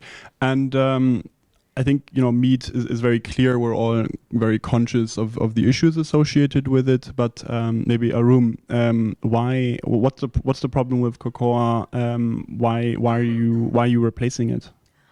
So when you start looking into ingredients that are grown in a very limited geography, that's the case with cocoa, it only grows plus minus 10 degrees of the equator along this tropical belt. And over 2/3 of the world's cocoa supply is actually grown in Cote d'Ivoire and Ghana. And so what happens there right now is, you see massive amounts of deforestation. So over 80 to 90% of the West African Ghanaian rainforest is now gone. That contributes to massive amounts of carbon emissions. So 1 kilo of cocoa actually emits more pound per pound than, we're talking palm, dairy, poultry, and even cheese. So you have to ask yourself, this is a sweet treat that I'm consuming right now and actually has more carbon emissions than my cheese on my plate. It's staggering. And the last thing is just the ethics around it. There's still 1.5 million child laborers in Ghana and West Africa. And by the way, that's a conservative estimate that was done about 5 years ago. And so you start looking critically into the supply chains and what's actually entrenched the system this way. It's because there's a stranglehold by the big chalk industry on the cocoa supply chain. And so what we're trying to do is create a different pillar by saying, hey, we love chocolate. We know we want to continue eating chocolate, but we know we can't actually continue extracting or sustainably or ethically grow it for much longer. So that's why we're creating an alternative that's like, hey, maybe we can stop using mass market industrialized cocoa, switch over to something that tastes just as delicious, but has 90% less carbon emissions, has no child and slave labor. And by the way, you're using very abundant low carbon crops. So part of our mission at WNWN is actually to start getting people more interested in learning where their ingredients are coming from and also where their chocolate is coming from. I think it's very important to start looking into these things and say, is it ethical? And actually, what's the carbon footprint on these things? Mm-hmm. Fantastic. And we're all in the food ecosystem. We're working for food retailers, or we're investors, or we're founders. But in the end of the day, these products need to be adopted by consumers. So again, I think Beyond Meat and Impossible have kind of created a bit of a narrative already, and I think the consumers are already somewhat conscious, and vegetarianism and veganism is picking up. But maybe specifically directed towards Ahrum and Darko, could you maybe comment a bit on the consumer perception piece around your products? How are you doing the education, and how has it changed from when you started your journey 3 years ago to today? What have been some of the observations? That's an amazing question, because there's so many stakeholders here in the room, from founders, investors, media, retailers, but one important stakeholder, farmers as well, but one important stakeholders are missing here are consumers. If we don't figure out consumers, we end up being science projects or just projects, because if there's no consumer adoption for products that we're making, if there's a challenge to craft a narrative, this is just a cool initiative. So for us, consumers are in mind, even though we're a B2B first company. In the past 3.5 years, we organized tastings and demos for over 10,000 people in the United States and Europe. And gathering feedback from consumers is important, working on their feedback loops and improving your products. One of the initial strategies that we at MeliBio wanted to really lean into is working with chefs. Our first customer in the US is 11 Madison Park, a 3 Michelin star restaurant. Their chef came on this podcast and said that they're turning a famous restaurant into almost vegan, and the only vegan product that they can find that performs the same like analog product is honey. I said, challenge accepted. Let's talk to this guy.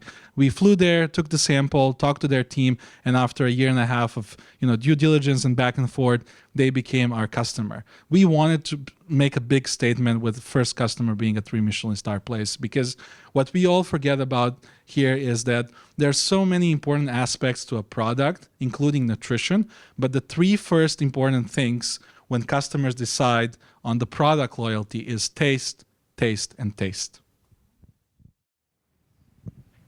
It's really hard to follow up on that. So what this guy said,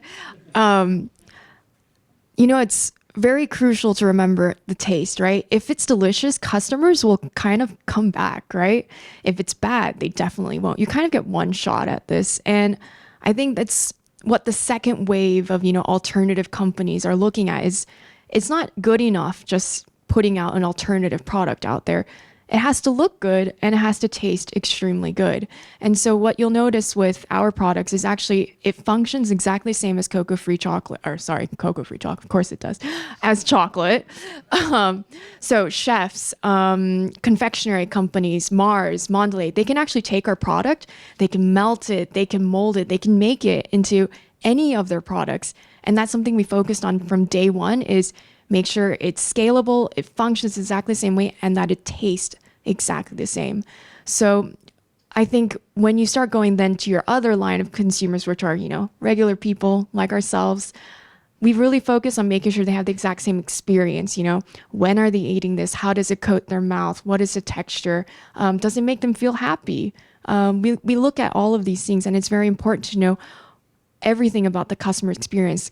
Chocolate is such an emotional food, right? We eat it after a breakup or for Valentine's Day. And we want to recreate that moment with people.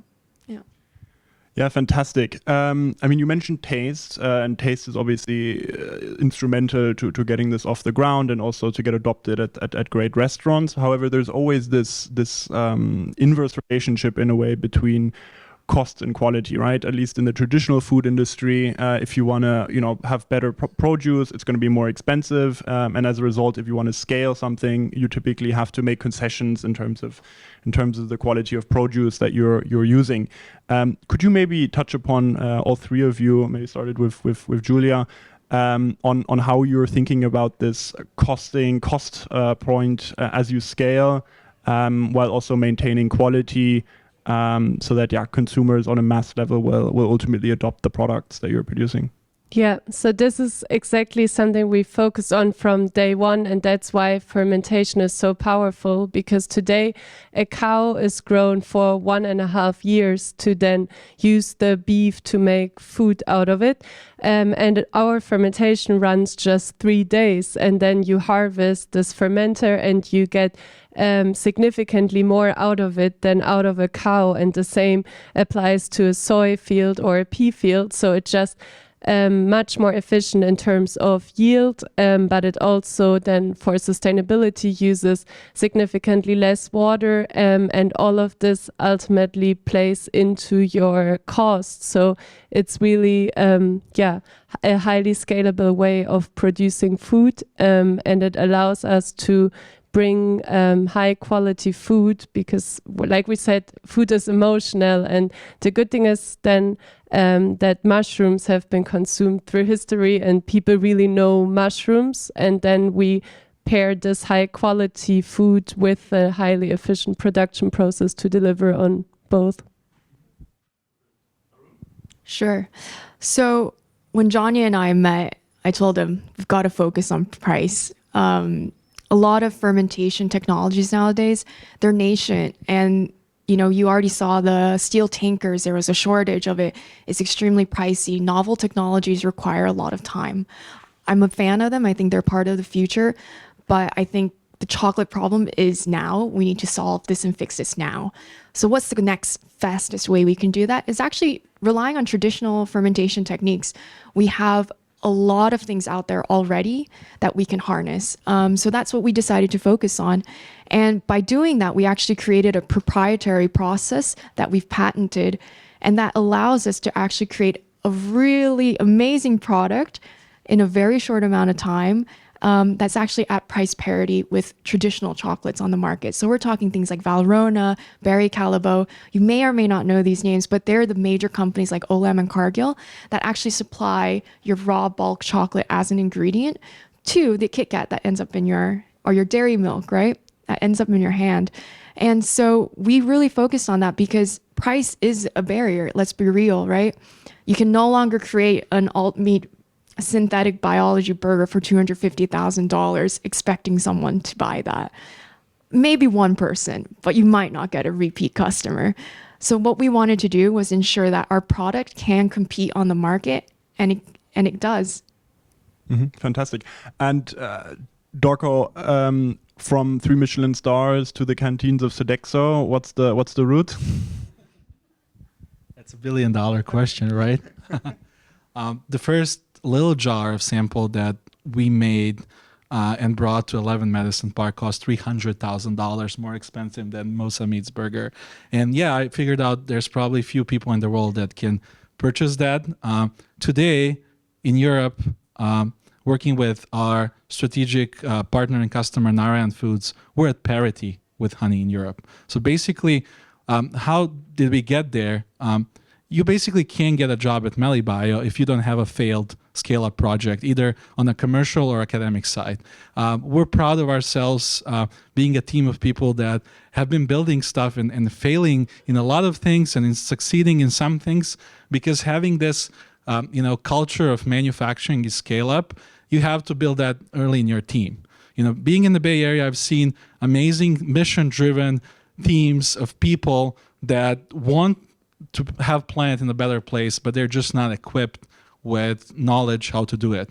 One of the things that was also very important to us on the strategic side, from day one, we said we're going to be CapEx free as long as we can, because we started later enough compared to some of the larger food techs to realize that capital is not free and that it's not going to be forever, that capital is abundant. So figuring out how to operate in scarcity and how to amplify what you're doing the best and partner with people who can take over in the next segment of the value chain was something that really helped us get this thing going in exactly 3 years.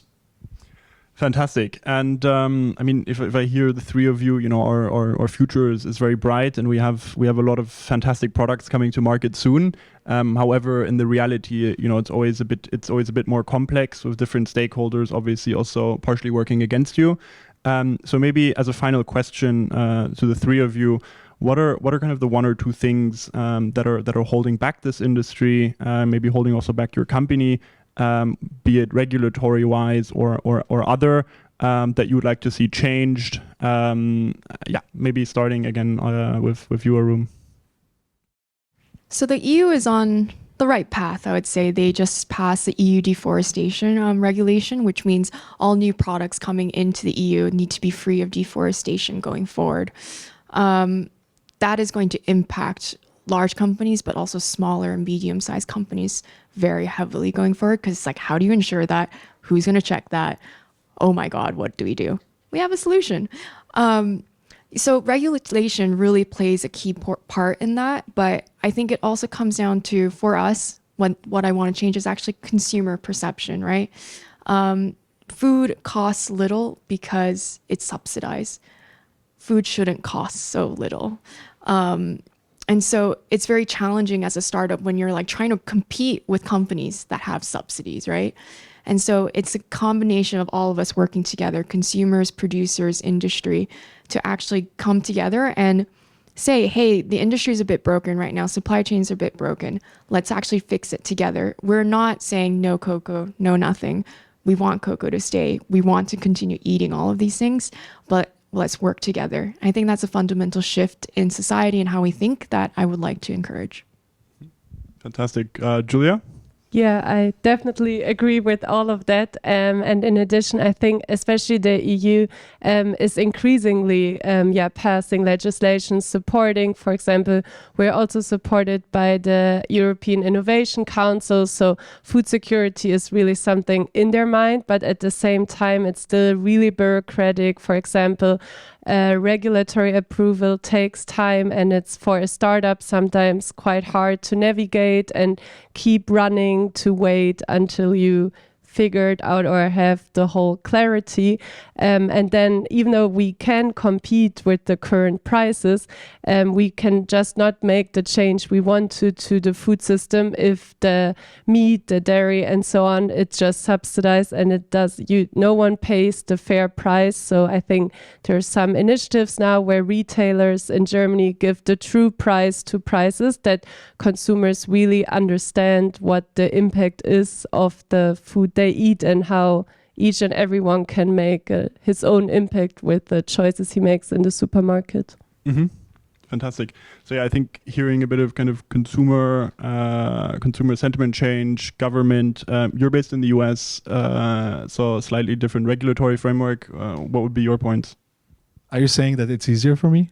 not easier, but I think the government is a bit more open to innovation if you compare it at least to Germany, where I can speak from. But but keen to hear your thoughts. Yeah, I think having startups that are changing the world for a better place, being investors who back companies that take time to provide return and impact, I think is just hard. And it's 2023, and it has been a difficult year for the world. A friend of mine posted online that she would like to see terms and conditions before accepting 2024 coming up. So, with all of that in mind, we at MeliBio, we are very laser focused on this bubble of ours that we can control, because being a founder that's raising Series A right now and getting into the next phases of commercial and scientific scale up, there are so many stakeholders and the influence on the company. And I believe the best thing that we can do is stay focused on the universe that we can control ourselves.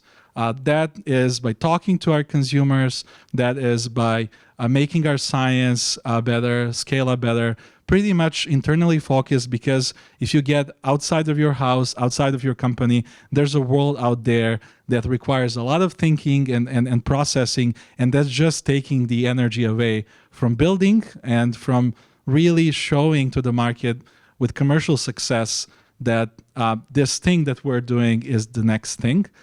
We can all agree that 50 years from now, chocolate will be cocoa-free, that mushrooms will take over the world, that honey will be made coming from a controlled environment and fermenters. But the big thing is, how do we figure out as VC-backed companies, how do we make that 50-year horizon shrink to less than 10 years? And I think it's really mostly about us and our internal capabilities to execute. Fantastic. Very well summarized, Darko. Then thank you very much. A quick round of applause for the esteemed panelists, and thank you very much. So next up, we have a fireside chat with Marika, Program Manager of Food Unfolded, and Chantelle Nicholson, who is the chef owner of Apricity. Okay, I'm gonna maybe first start with a little bit more elaborate introduction on who you are, like your big palmares of like awards and stuff. So you only founded Apricity, your restaurant, last year, but already received in the meantime a green Michelin star. I'm gonna look like what other awards. Apricity was named 67 of the top 100 restaurants and awarded Innovator of the Year at the 2023 National Restaurant Awards and Marie Claire's Sustainable Restaurant of the Year 2023. It's quite impressive. Maybe you can elaborate a little bit on your origins and how what's the path that led to where we are today, being a chef on stage. Thank you for the welcome.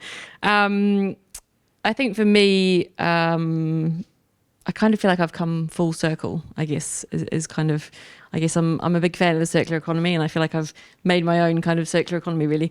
So growing up in New Zealand, as a few of my fellow Kiwis here as well, I was surrounded by kind of incredible produce and a lot of land, a lot of farmland, and really kind of, I guess, at the heart of growing produce as well. I had we've got a family that have a stone fruit orchard, so was very much kind of exposed to that from a very young age, and that was just normal. And I think looking back now, I kind of see that was an incredible privilege to be able to kind of have that kind of just practical education from a very young age. So I think for me, having seen the beauty of produce and food and loving food from a very young age, it kind of, I guess I got a bit disillusioned with what was kind of going on within the industry, and really set out to kind of, with Apricity, actually make some changes. And I guess in a way, I call us more of a regenerative restaurant, and obviously referring back to the first panel, because I think that we do want to kind of, I don't feel we want to sustain things the way they are, because they're not particularly great. So, and the hospitality industry in itself as well. So for me, it's about kind of improving it and regenerating it to get into a better way to be able to move forward. Yeah. A bit later we will go further into your actual concept of the restaurant, but maybe first to start with the name Apricity. I'm a non-native English speaker and I had to Google Apricity. Can you maybe there are more people in the room that doesn't know the meaning of Apricity? There's probably quite a few people that don't. Well, I'd say the majority of people don't really know the meaning of it. I only found it via Google, to be honest. I literally Googled nice sounding words and it was one of the first ones that came up. And I checked and there was no trademark. So that's how the name of the restaurant first came about, really. So it actually means the warmth of the winter sun. So for me, I wanted something that basically, I wanted a word that symbolized regeneration, but that's not a very attractive or romantic word, really, to call a restaurant, kind of regen or something. And I looked at it in different languages and I was like, it's just not really happening. So for me, I thought that kind of really summed up what I wanted the restaurant to be. So something that was, today is definitely, yesterday there was some Apricity if anyone was in London. So that really kind of freezing cold day, but beautiful blue sky. That was Apricity. Yeah, there was Apricity. So you kind of walk along and that sun hitting your face and that kind of feeling of pure joy and just real kind of soul-quenching joy. Yeah, it feels that you can also feel Apricity. You feel very appreciative of. Yeah, you do. Yeah, and it regenerates you, right? That bit of sun just gives you a bit of a burst of energy. So that's what I wanted the restaurant to be. So I was very grateful to find the word. And with Apricity, you're rethinking the operations and the ethos of a restaurant. Can you go a bit more into detail, like showing us the pans in the kitchen, like what it is that it's innovating the way a restaurant works? Yeah, so I guess to start right back at the beginning, the fit out itself was very much based around circular economy principles. So trying to reuse as much as possible, repurpose as much as possible. So most of the furniture I bought was secondhand. So from a previous restaurant, we used a lot of mycelium. So we've got mycelium acoustic panels, lampshades that are made from oyster shells, lampshades that are made from coffee grounds. We kind of repurposed the skirting boards to clad the bar. So everything was kind of thought about in a way that was, rather than just looking on a catalogue and picking things off a shelf, was really trying to, repurpose. And for me, that was about valuing, I think the circular economy is very much for me about valuing, and rather than saying actually it's a cheaper way or it's a way to reduce your embodied carbon in a fit out. I think also we sometimes forget to talk about the people element. And I think for me, it's, the amount of work and love and passion that have gone to creating something to then just kind of put it in a skip is just quite soul destroying and heartbreaking. And so I think that also then resonated into how I wanted the restaurant to run, because traditionally in hospitality in this country, it hasn't been a particularly people focused, or giving back to the people, I guess, or people having a very valid a reward system for it. I think, when I first came to London and, I kind of used to work 120-hour weeks, I was probably paid for 40 of those. And just, the whole kind of way that it was deemed, I very much wanted Apricity to be different. And that actually started also with, I guess, kind of the mental health aspect of it. So I was very... I made a rule for myself actually that I would only ever open 5 days a week, so that we, like the rest of the world, had 2 days off. So my brain, my kind of thought process would have exactly. And just actually, kind of having that stop time and something, because restaurants are living, breathing things. So, even if I'm not at the restaurant, it's at the back of my mind that it's happening, guests are coming in, the extraction could fail today, which has happened to me numerous times. So all the kind of risks that you have associated with it. So just to be able to do that. And then I think obviously one of the most important things is the food. So very much looking at how we can, some of these things are quite relevant, the discussions today. So looking at how we can use as much local seasonal food as possible, minimize any form of packaging. So getting as much and reusable packaging as possible. We actually use mushrooms that are grown indoors and have from day one, that are grown just outside London, and using all our meat comes from regenerative farms. Our fish or seafood is as sustainable as can be, and we're just really conscious about what we use and how we do it. About 70% of our menu is veg forward, veg plant based, and just really kind to trying to, I guess, redefine how we do things in a way that is still obviously sustainable financially, as well as with everything else that kind of is involved in that. Thank you. We heard the perspective of the startup a lot today. We also talked about the role of the government in creating a more sustainable food system. Then there's now the chef's perspective. What do you think is the chef's responsibility in creating a more sustainable food system? I think, for me, in some ways, the chef is a conduit between, a farmer and a consumer. And a farmer, I use that kind of as a broad term for producers. And I think that we, as someone else mentioned, in terms of you have the power as a consumer, where you buy your food from. We have the power as chefs as to where we purchase from, who we work with. Also what what our outputs are, what we waste, how we value our teams, how we value our suppliers. I think for me, again, just referring back to the first panel and that kind of sense of cooperation and kind of collaboration, I think is really key. So I guess I kind of describe my relationships with my suppliers as circular rather than linear. So rather than saying, right, I want to put sirloin on the menu and I'm going to order, 3 whole sirloin tonight from my supplier, we actually kind of work the reverse way and speak to our butchers and say, look, what have you got at the moment? Where's it from? How can we support you to be able to, reduce your waste really and keep your business afloat? And I never, back in the day, I was kind of taught that, price haggling was kind of something you needed to do in negotiating. But for me now, I just feel that, everyone needs to be paid a fair price for what they do and the emotional expense that's gone into things as well. So very much looking at how we can make that work in its own ecosystem. And by wasting less, that's how we also manage to be able to do that. So we talk a lot about food waste, but also energy waste. Resource waste is our biggest one, which is time and the team. We're a service industry. So for me, that's my biggest asset. It's my biggest outgoing. So that's the thing I need to value the most really, is the people part of it. So I think chefs in general, there's a huge amount of pressure on right now, financial pressure, I would say. But actually, my kind of counter argument to that is, well, actually, by doing these things and reducing your kind of negative footprint, you're going to actually financially benefit from that as well.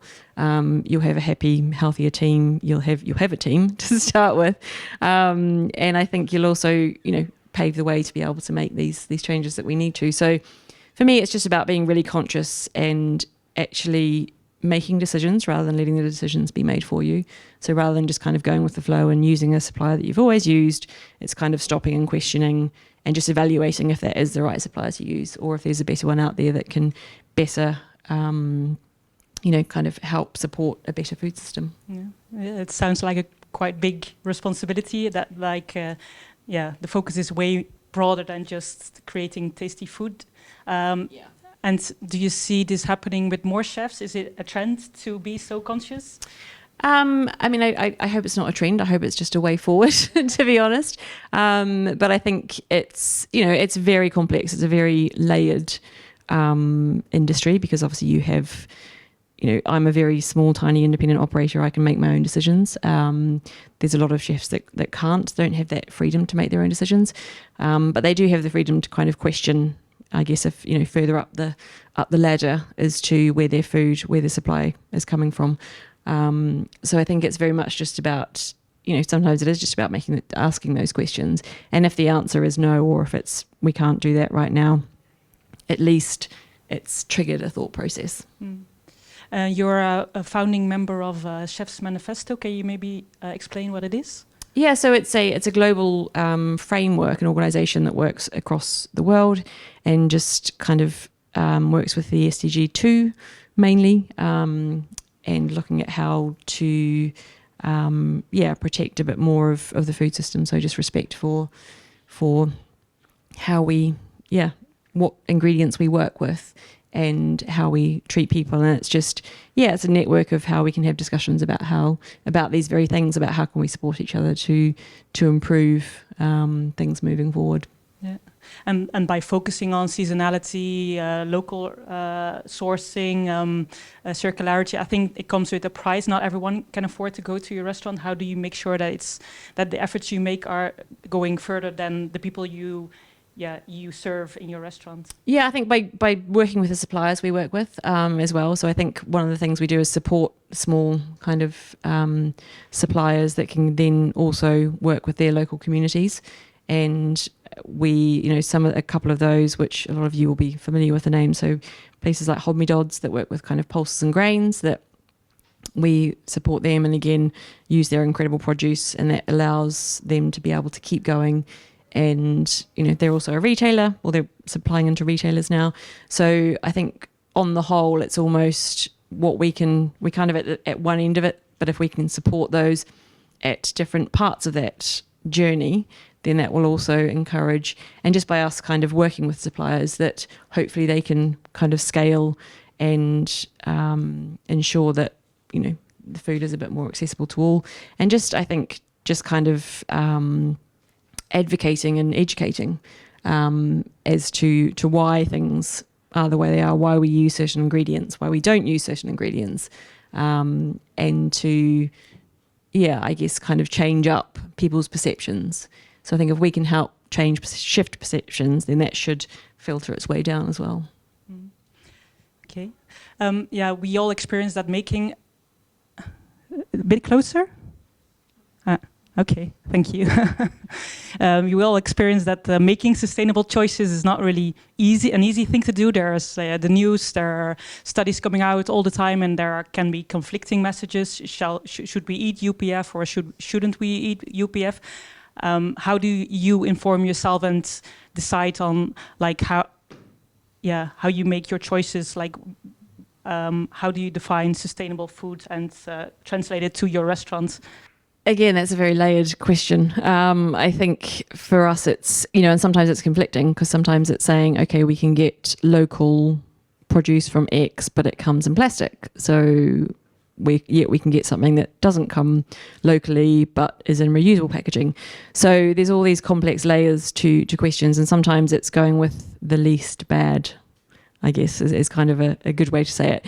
But the majority of the time, we are able to make positive decisions. I think sometimes it's looking at, I guess, my fears before I opened the restaurant, and it's, as it is, would be what consumers would say, and certain things that we didn't do and didn't allow, would people kind of just think, well, that's just, kind of a bit too virtuous. But I think for us, it's about kind of sticking to our guns and ensuring that the food tastes really good, because that's above all, kind of, as Ahrum mentioned, that's, if it doesn't taste good, then it's not really going to work. So can the food taste good? And can we make sure that how that food got onto your plate was done in the most, I guess, regenerative way possible? And that's by valuing everybody that helped get it to that plate, and that's the people in the building, as well as the farmers, the growers, the bakers, the makers, the kind of further afield one as well. So it's a very complex approach, and sometimes it is just a bit of a gut feeling as well, and not letting it become too distant and too, I guess, objective in some ways. It's food, it's emotive, it's something that we all love, and I think for me in particular, it's something that I want to be able to ensure that there is still wonderful food accessible for everybody moving forward, hence why, I guess we're trying to make the changes we are. Yeah. And what do you see is really for you the biggest challenge to creating this change in the food system towards a more sustainable food system? I guess to distill it, there's huge, kind of bigger questions, but I think for me, a practical challenge is actually logistics. So it's actually being able to get things from A to B. So knowing that there's, as Ed said earlier, food that's, in fields that's going to be wasted, like post-harvest loss, I could do something with that food, but I can't get it. We've talked before about kind of the circular economy of transport of food into London, and Will and I have talked about this actually, and all the trucks go back empty, yet they could be taking food waste out to farms to compost. So there's all these kind of logistical challenges that are frustrating. And for me, that's one of the biggest barriers to be able to do more. And I think for me, one of the biggest questions is how do I scale what I do at Apricity, which we're a tiny little crumb, but how can I scale that so that it has a bigger impact? Yeah. You're involved in like several initiatives at the City of London, working around creating a more circular food system. Can you maybe give us some examples of like projects that have been implemented that you see are very successful and think are managing, scaling up and really making a change? Yeah, I mean, I think there's many. Some of them have spoken today, and I think it is looking at that. For me, one of the big ones is upcycling of ingredients, which there's a couple of people in the room that do that as well. But toast, as we heard from earlier, and just ways that I think are taking, in some ways, I guess it's that. I think it's quite important to define food waste and wasted food. I think for me, food waste is something that is potentially not particularly edible, but there's something that could be done with it. So scallop shells, I'll give you an example for the restaurant, scallop shells or kind of beef bones that we've used for stock, yet then wasted food is food that is edible that has then been wasted. So I think it's really looking at how to minimise that food waste, and there's some great businesses, some which are speaking soon as well, just in terms of how to get rid of surplus food, but also just shifting mindsets. So I think it's very much about different campaigns. There's kind of an Eat Like a Londoner campaign that's happening at the moment that's very much about, minimising food loss and looking at more, kind of incorporating more veg into the diet and just really looking at all the things that we know we need to be doing, but trying to, again, scale them and get them into consumers' mindsets. Yeah, really trying to change the perception of what food waste or food surpluses are then. Yeah, absolutely. But it is a big challenge because I think, a big percentage of food waste is happening at the consumer level, in houses, in restaurants. Huge. How do we change this wasting attitudes that we all have? I think as the first panel, I keep referring back to it, but the farmer talked about doing things that were done kind of, many the grandparents did. And for me, I'm just in a way doing what my grandparents did with valuing food, valuing resources, and just really, I think everyone that's involved in that process is just coming back to that sense of value and appreciation and respect. Yeah, and how do you do that? Yeah, exactly. That's $1 million question. With Food Unfolded, the project I'm managing, we're focusing on like creating transparency in the food chain, talking about origins, talking about food system challenges and innovations. So I hope indeed that opens up a little bit the minds of people and being more open towards innovation and have them have more information on how they can change. Yeah, but there are lots and lots of challenges, and it's we at Food Unfolded know it well. We opened the Pandora box, and the last couple of years we have been focusing a lot on all these challenges. But I think it's time to really talk about solutions as well, and we are doing this today. So I'm gonna list some potential solutions of ways to improve the food system, make it more sustainable and healthy. And you can answer that specific innovation and say yes, no, or maybe whether you think quick fire. Whether you think it has potential. Of course, you're like not the expert on everything, and maybe it's also tricky. Absolutely not. Also, maybe tricky if I'm now going to start with regen ag. If you there are all these advocates in the room, like how do you see that? Is that going to feed the world? It's one of, I don't think there's any silver bullet, but it is definitely one of the ways to do it, yes. That's short and sweet. Well, I think we're kind of up for time, aren't we? So I don't know. Sorry. Okay. Yeah, it's hard to focus on everything. I know, exactly. Like talking in the microphone and looking at that. And so cultured meats? Maybe. A little note on why? I think it's very layered. I mean, I'm also an advocate that we need animals in our system. So I think there's a place for it because I think there's not enough. I think they need to coexist together. It's not a binary yes or no with plant-based meat, cultured meat. GMOs? Maybe. I think when they have positive impacts, yes. I think obviously when they're used to create yield for things that aren't beneficial, then no. Okay. Organic food? Yes. Banning marketing for unsustainable and unhealthy food? Yes. Well, yes, I say that, but I guess it depends on what you define as unhealthy. And I think ultra-processed foods, absolutely. But I think it's also just, about everybody.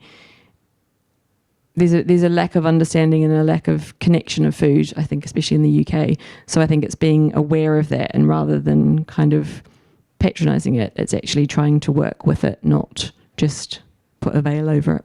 Okay, I have a long list, but I think we're running out of time. So if you want to know more about her opinions or mine, then we have lunch now, and you are really welcome to come talk to us and ask questions if this conversation has raised questions. But thank you for now. Thank you.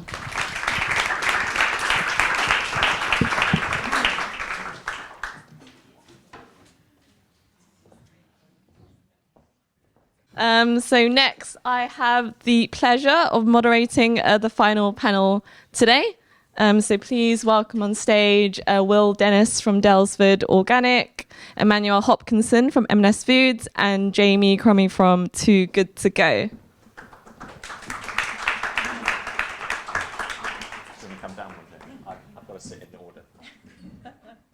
When we think about making a drastic change to our food system, food retailers and grocers play such a crucial role. So they can collaborate with farmers and suppliers, as well as influence consumer choices. So consumers was a big topic that came up in the previous panels. So let's start with them. So question to you, Will, and also Emmanuel. So have you seen a shift in consumers' buying behavior towards more sustainable choices? Yes. In a short answer, we're a group of farm shops, Daylesford Organic. So we're based up at the Cotswolds on an organic farm. As you've heard everywhere, the narrative is always the same, that small farms, specifically local farms, saw a massive boost during COVID.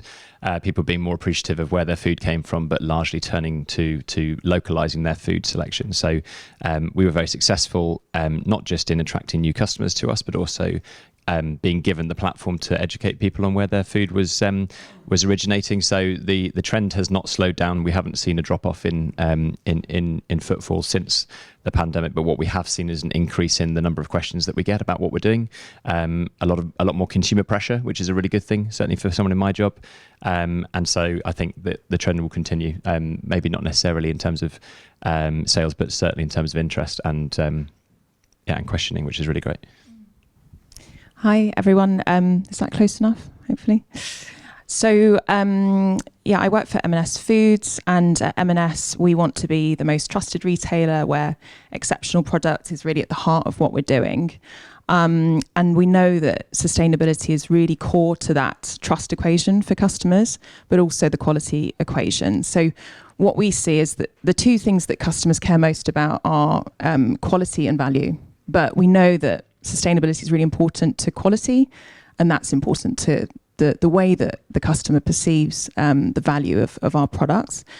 We really need to strike the balance between sustainability and affordability. A good example is actually our Remarkable range, which is our value range. But the key thing is that you're not compromising on quality or animal welfare or responsible sourcing. So the tea and coffee is fair trade, the eggs are free range, the milk is RSPCA assured, etc.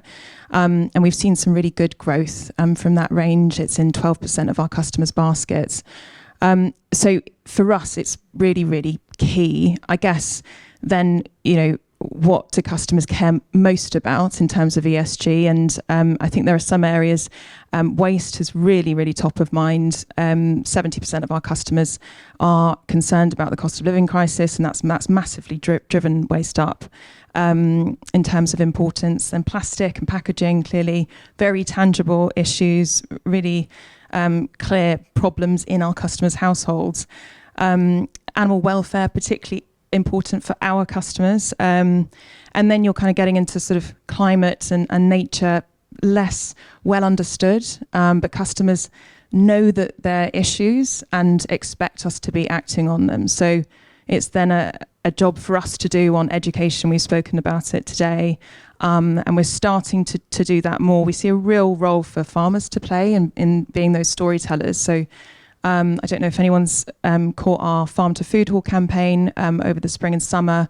We actually had Andy Cato, who's much better place to be talking about soil and regen ag than anyone at M&S, talking about sort of the benefits of nature recovery and climate for food production. So we're starting to do that, but there is a role for us to play in sort of educating without preaching. Great. And then Jamie, moving on to you, can you share a bit more with the audience about Too Good To Go and also how you work with retailers? Yeah, it would be my pleasure. I've been instructed to keep the mic close to my mouth, so hopefully you can hear me. But yeah, here at Too Good To Go, we're a social impact company, a registered B Corp, which is all about fighting food waste. So really exciting to be on this panel today. And really at the core of our business is our marketplace. It's a marketplace for surplus food, which in short connects people with businesses who have food that would otherwise go to waste, allowing them to rescue this food so it doesn't go to the bin and get it at a more affordable price. So we currently operate in 17 markets here in Europe and in North America. And during sort of the 8 years of our operation, we've amassed a community of 83 million consumers, 140,000 food businesses who collectively have rescued 270 million meals from going to waste. So it really sort of builds on what Emmanuel's been talking about there, about this connection between sustainability and affordability. And for us, it is that intersection very much in which we're empowering individuals to do something which is positive for the environment, but all at the same time do something which is price sensitive to an audience as well. And I guess related to that, when you look at your consumer, other than the lower prices, what else do you think motivates them and incentivizes them to use Too Good To Go? I realise I forgot the main part of your first question, which is how we're working with retailers. So maybe I'll try and incorporate both of those into my next answer. But in short, we work with like a various amount of retailers, everyone from, the likes of Daylesford Organic through to high street retailers as well, and other quick service restaurants and independents too. So they'll often have, unavoidable food surplus and food waste, which we've commented on today. And our platform enables that food to go to people at a reduced price, but allowing businesses to generate revenue from that surplus as well. And then just on that second part of the question, it was more on how consumers are engaging in the platform. And I'll touch on that theme again around climate consciousness, but also around affordability. So during the cost of living crisis itself, we've been on a growth trajectory ourselves. So as an organization, we've been working with more food businesses, with more food retailers. But at the same time, we have seen a heightened demand in people wanting to use our platform and our services. So here in the UK, around about a 63% consumer increase during this cost of living crisis, which again, I feel is connected to this eco-consciousness that people are wanting to do something which is positive for the environment, but at the same time something which is price sensitive to themselves too. And now moving on to the next topic of agriculture, which we heard from the previous panel today. So Will, a question for you. So Daylesford really takes pride in farming responsibly and also mindfully. And what does this entail? And are there any challenges and hurdles that you're facing? Yeah, so for those of you who don't know Daylesford very well, we've been farming organically since the mid-70s, and that was largely brought about from our owner, Lady Bamford. She was living next door to a standard intensive farm at the time, and realizing that most things in her garden were dying based on the amount of chemicals that were just wafting over into her garden. And she had young children at the time, and said, right, well, this this can't be the right thing to do. Regardless of that, it then became a mandate for the business. We won't use any chemicals. We'll buy into organic. It just so happened at the same time this nice organisation called the Soil Association was getting going. So we partnered up with them and have been organic ever since. It's a wonderful way of farming. We always say that organic is the best way to farm. I think that's becoming slightly less appropriate these days because I am fully in support of the emergence of regenerative agriculture. And it was said earlier that regen is probably one of the biggest transformations since the Green Revolution. I think organic has already been there since the Green Revolution. It's just it's gone from various different opinions to people. It's seen originally as something that perhaps sandal-wearing hippies were involved in. It was, all down the wheatgrass thing that my father-in-law was involved in.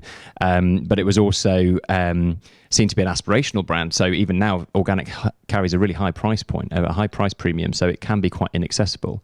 But when you actually go back to what's happening on the farm and you see the people producing it, and this is hugely linked in with the regenerative culture, you can start to piece together where the price comes from. And so you guys touched on price, which I forgot to do in my first question. One of the challenges can be that accessibility. But what we don't ever want to do is to start compromising our prices when we can so clearly show the relationship between the time, sweat, effort that goes into making all of this produce. We can actually introduce people to the farmer who planted the seed and harvested the seed. And the last thing we want to do is then take vegetables that Jez, Saskia and Zam have grown and start selling them at discounted prices. So benefits for us, obviously, chemical-free, nature-friendly farming, and that is the way that the world will obviously survive with the rise of regen. Barriers, accessibility, but for us the biggest barrier at the moment is just trying to convince people, and Regen Ag talked about it earlier, trying to convince people that we can take the hit of lower yields initially, and we can take the hit of trying to move ourselves away from the wartime yield-focused mentality and go towards something that is fully integrated with nature and with humans ultimately. And that still seems, even though it's a common sense approach, it still seems really intangible.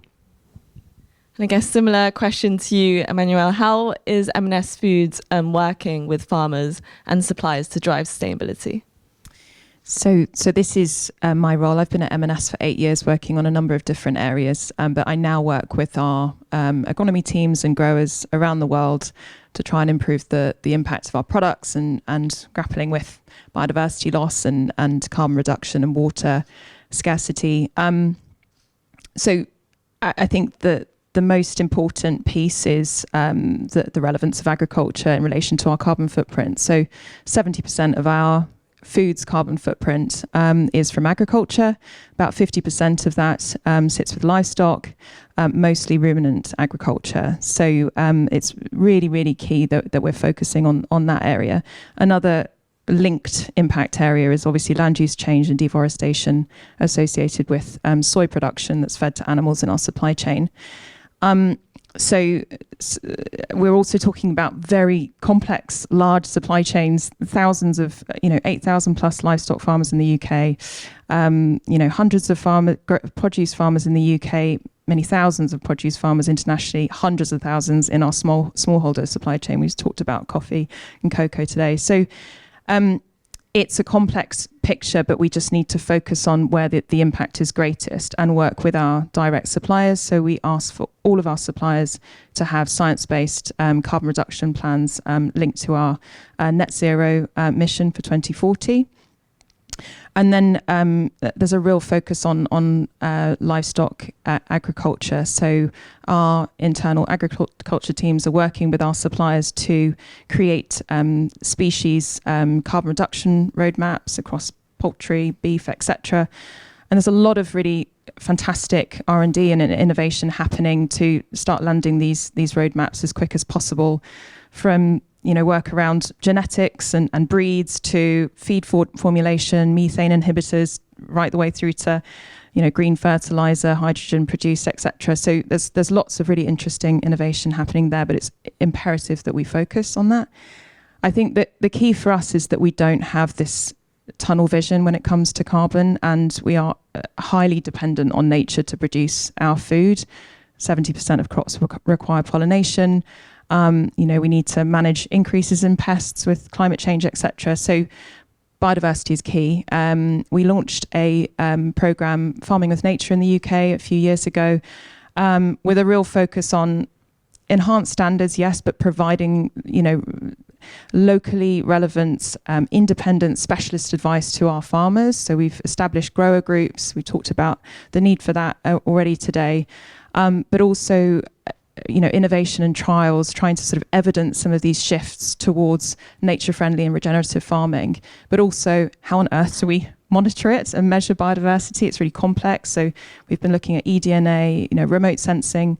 Something that's worked really well is AgriSound. I don't know if anyone knows AgriSound, but it's an acoustic monitoring device which essentially just listens to the wing beats of bees and able to tell the difference between bumblebees and honeybees. And it's just that live feed of data for farmers whilst they're doing their job of farming the fields. So that's something that we've rolled out across the UK. So biodiversity is key, and something else, water as well, absolutely critical. Our supply chains, particularly the horticulture ones, are being rocked by climate change. So really important that we're addressing that too. And if I may just add on to that, other than this bee Shazam thing that sounds fantastic, but it's like when we look at our food system, we should be looking at, and we've been talking about regenerative farming, but we've got to be looking at it as well from farm to fork. And when I talk about this, I always talk about it through the lens of waste and the importance of reducing food waste within the context of climate change, but also in the context of having a more regenerative, resilient, and sustainable food system. I think one of the most forgotten facts is that 40% of the food that we're producing ends up being wasted. So we use a landmass, the size of China and India combined to produce food which is ultimately thrown away. So how can we, have this solution-based approach to reducing waste throughout the life cycle of food and across that value chain as well? No, thank you so much, Jamie, and that leads on nicely to the next question. Also, Bee Shazam, love it. Maybe we could do a little rebrand. Who came up with AgriSound? That was a they need to change it. So, of course, food waste has always been a major issue within the food supply chain. Jamie, can you explain a bit more about the correlation between reducing food waste and also the impact it has on the environment? Well, first off, as I just mentioned, we're wasting huge amounts of food. 40% of food being produced is being wasted.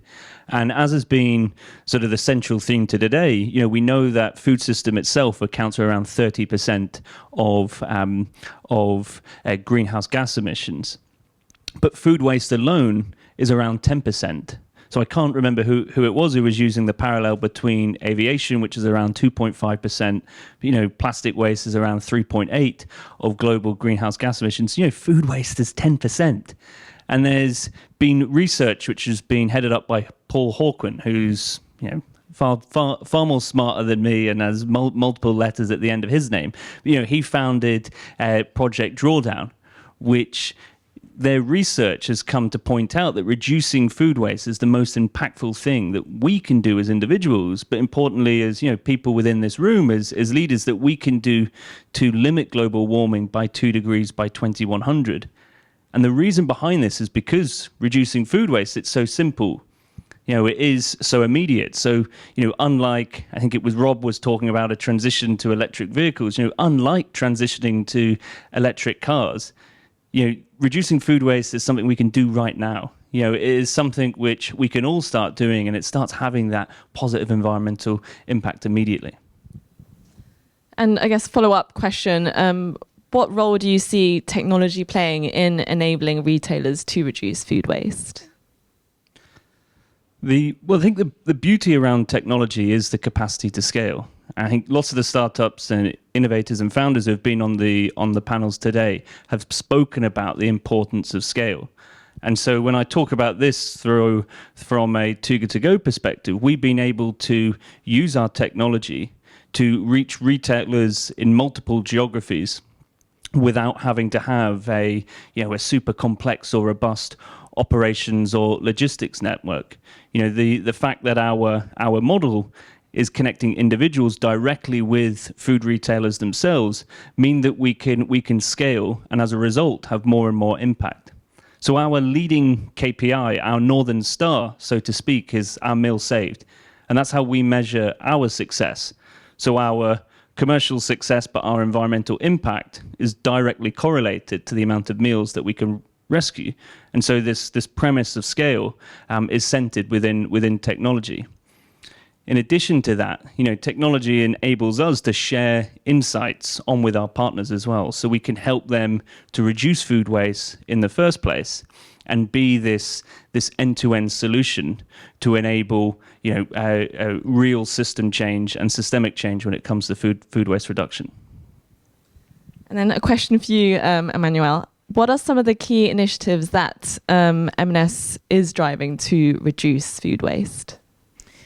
So, as I've already said, food waste is one of the most important areas for our customers, but also our colleagues. And so the two targets that we have on food waste is to reduce our absolute food waste by 50% by 2030 and to redistribute 100% of all edible surplus by 2025.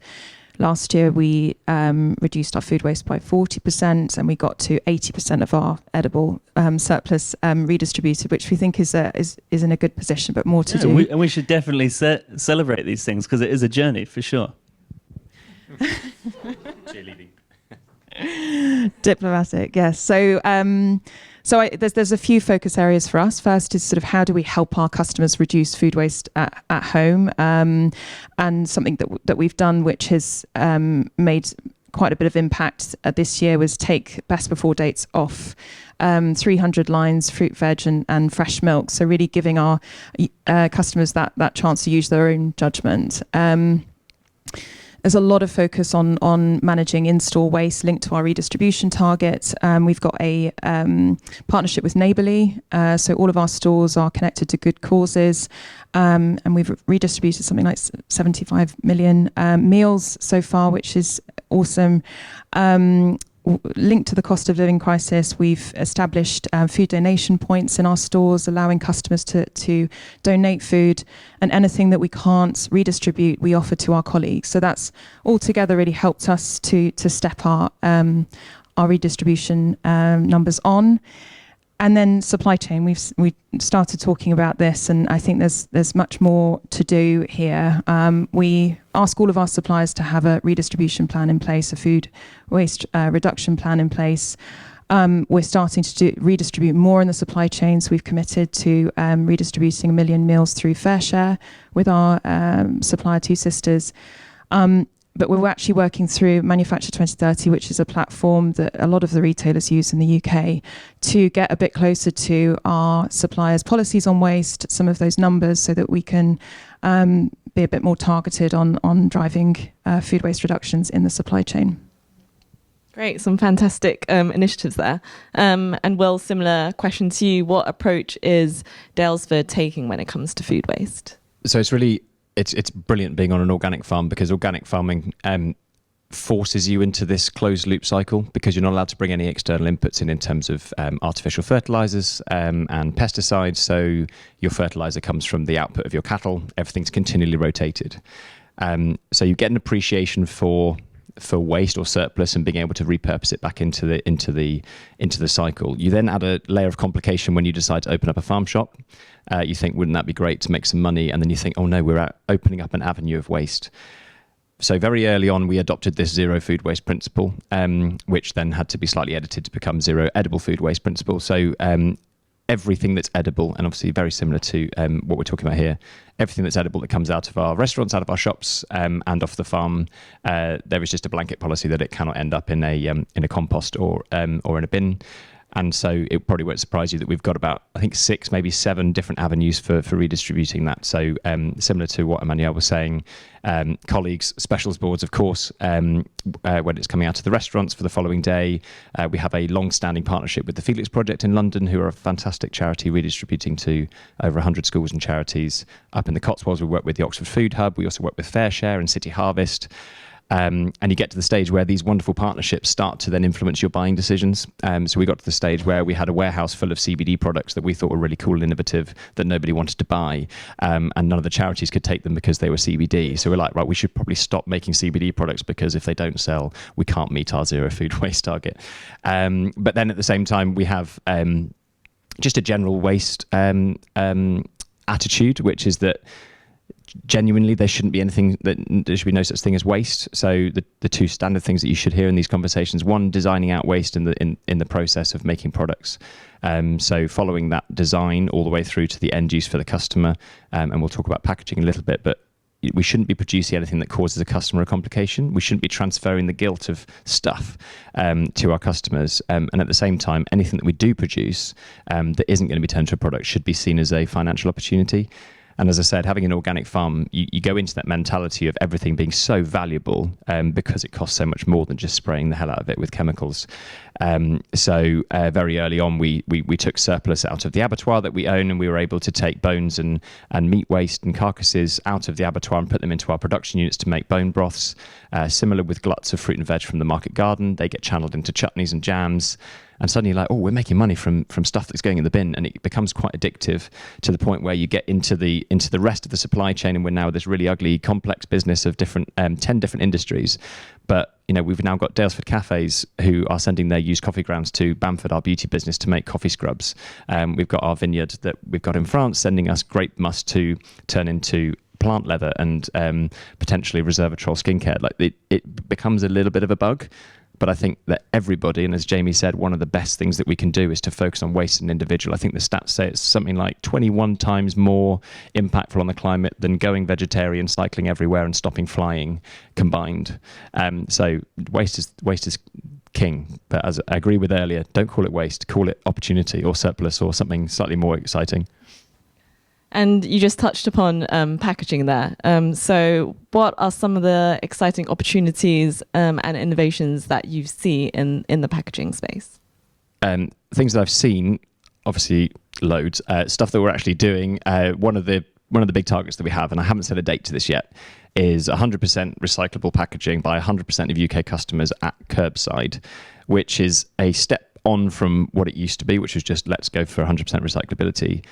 It needs to be at curbside. And as I said, we don't want to transfer our customers with an inconvenience. And that comes down to things like salad bags. We're producing a salad bag that's made out of flexiplastic. We don't really want a customer to have to do another journey to the supermarket to recycle that bag with their flexies. So we now have a decision tree for our packaging team. They've got two things. They've got a red, amber, green list of materials. Anything green, 100% recyclable. Anything amber, not yet recyclable, but you're allowed it if it extends shelf life or prevents food waste. And we're constantly putting innovation into that. I will abridge that answer now because I've just been given the 5-minute sign. So, but it's very cool. And then quickly to you, Emmanuel, similar in M&S Foods, what kind of innovations are you adopting when it comes to packaging? So another really important area for us, we have a headline target to remove 1 billion units of plastic by 2028. And last year we hit our target of 75 million units of plastic removed. And there's a whole massive pipeline of projects happening to take plastic waste out. Some of the initiatives have been quite transformational, like M&S Refilled, which allows customers to bring back laundry and home care packaging and reuse that. And customers have really seen that as a convenient service.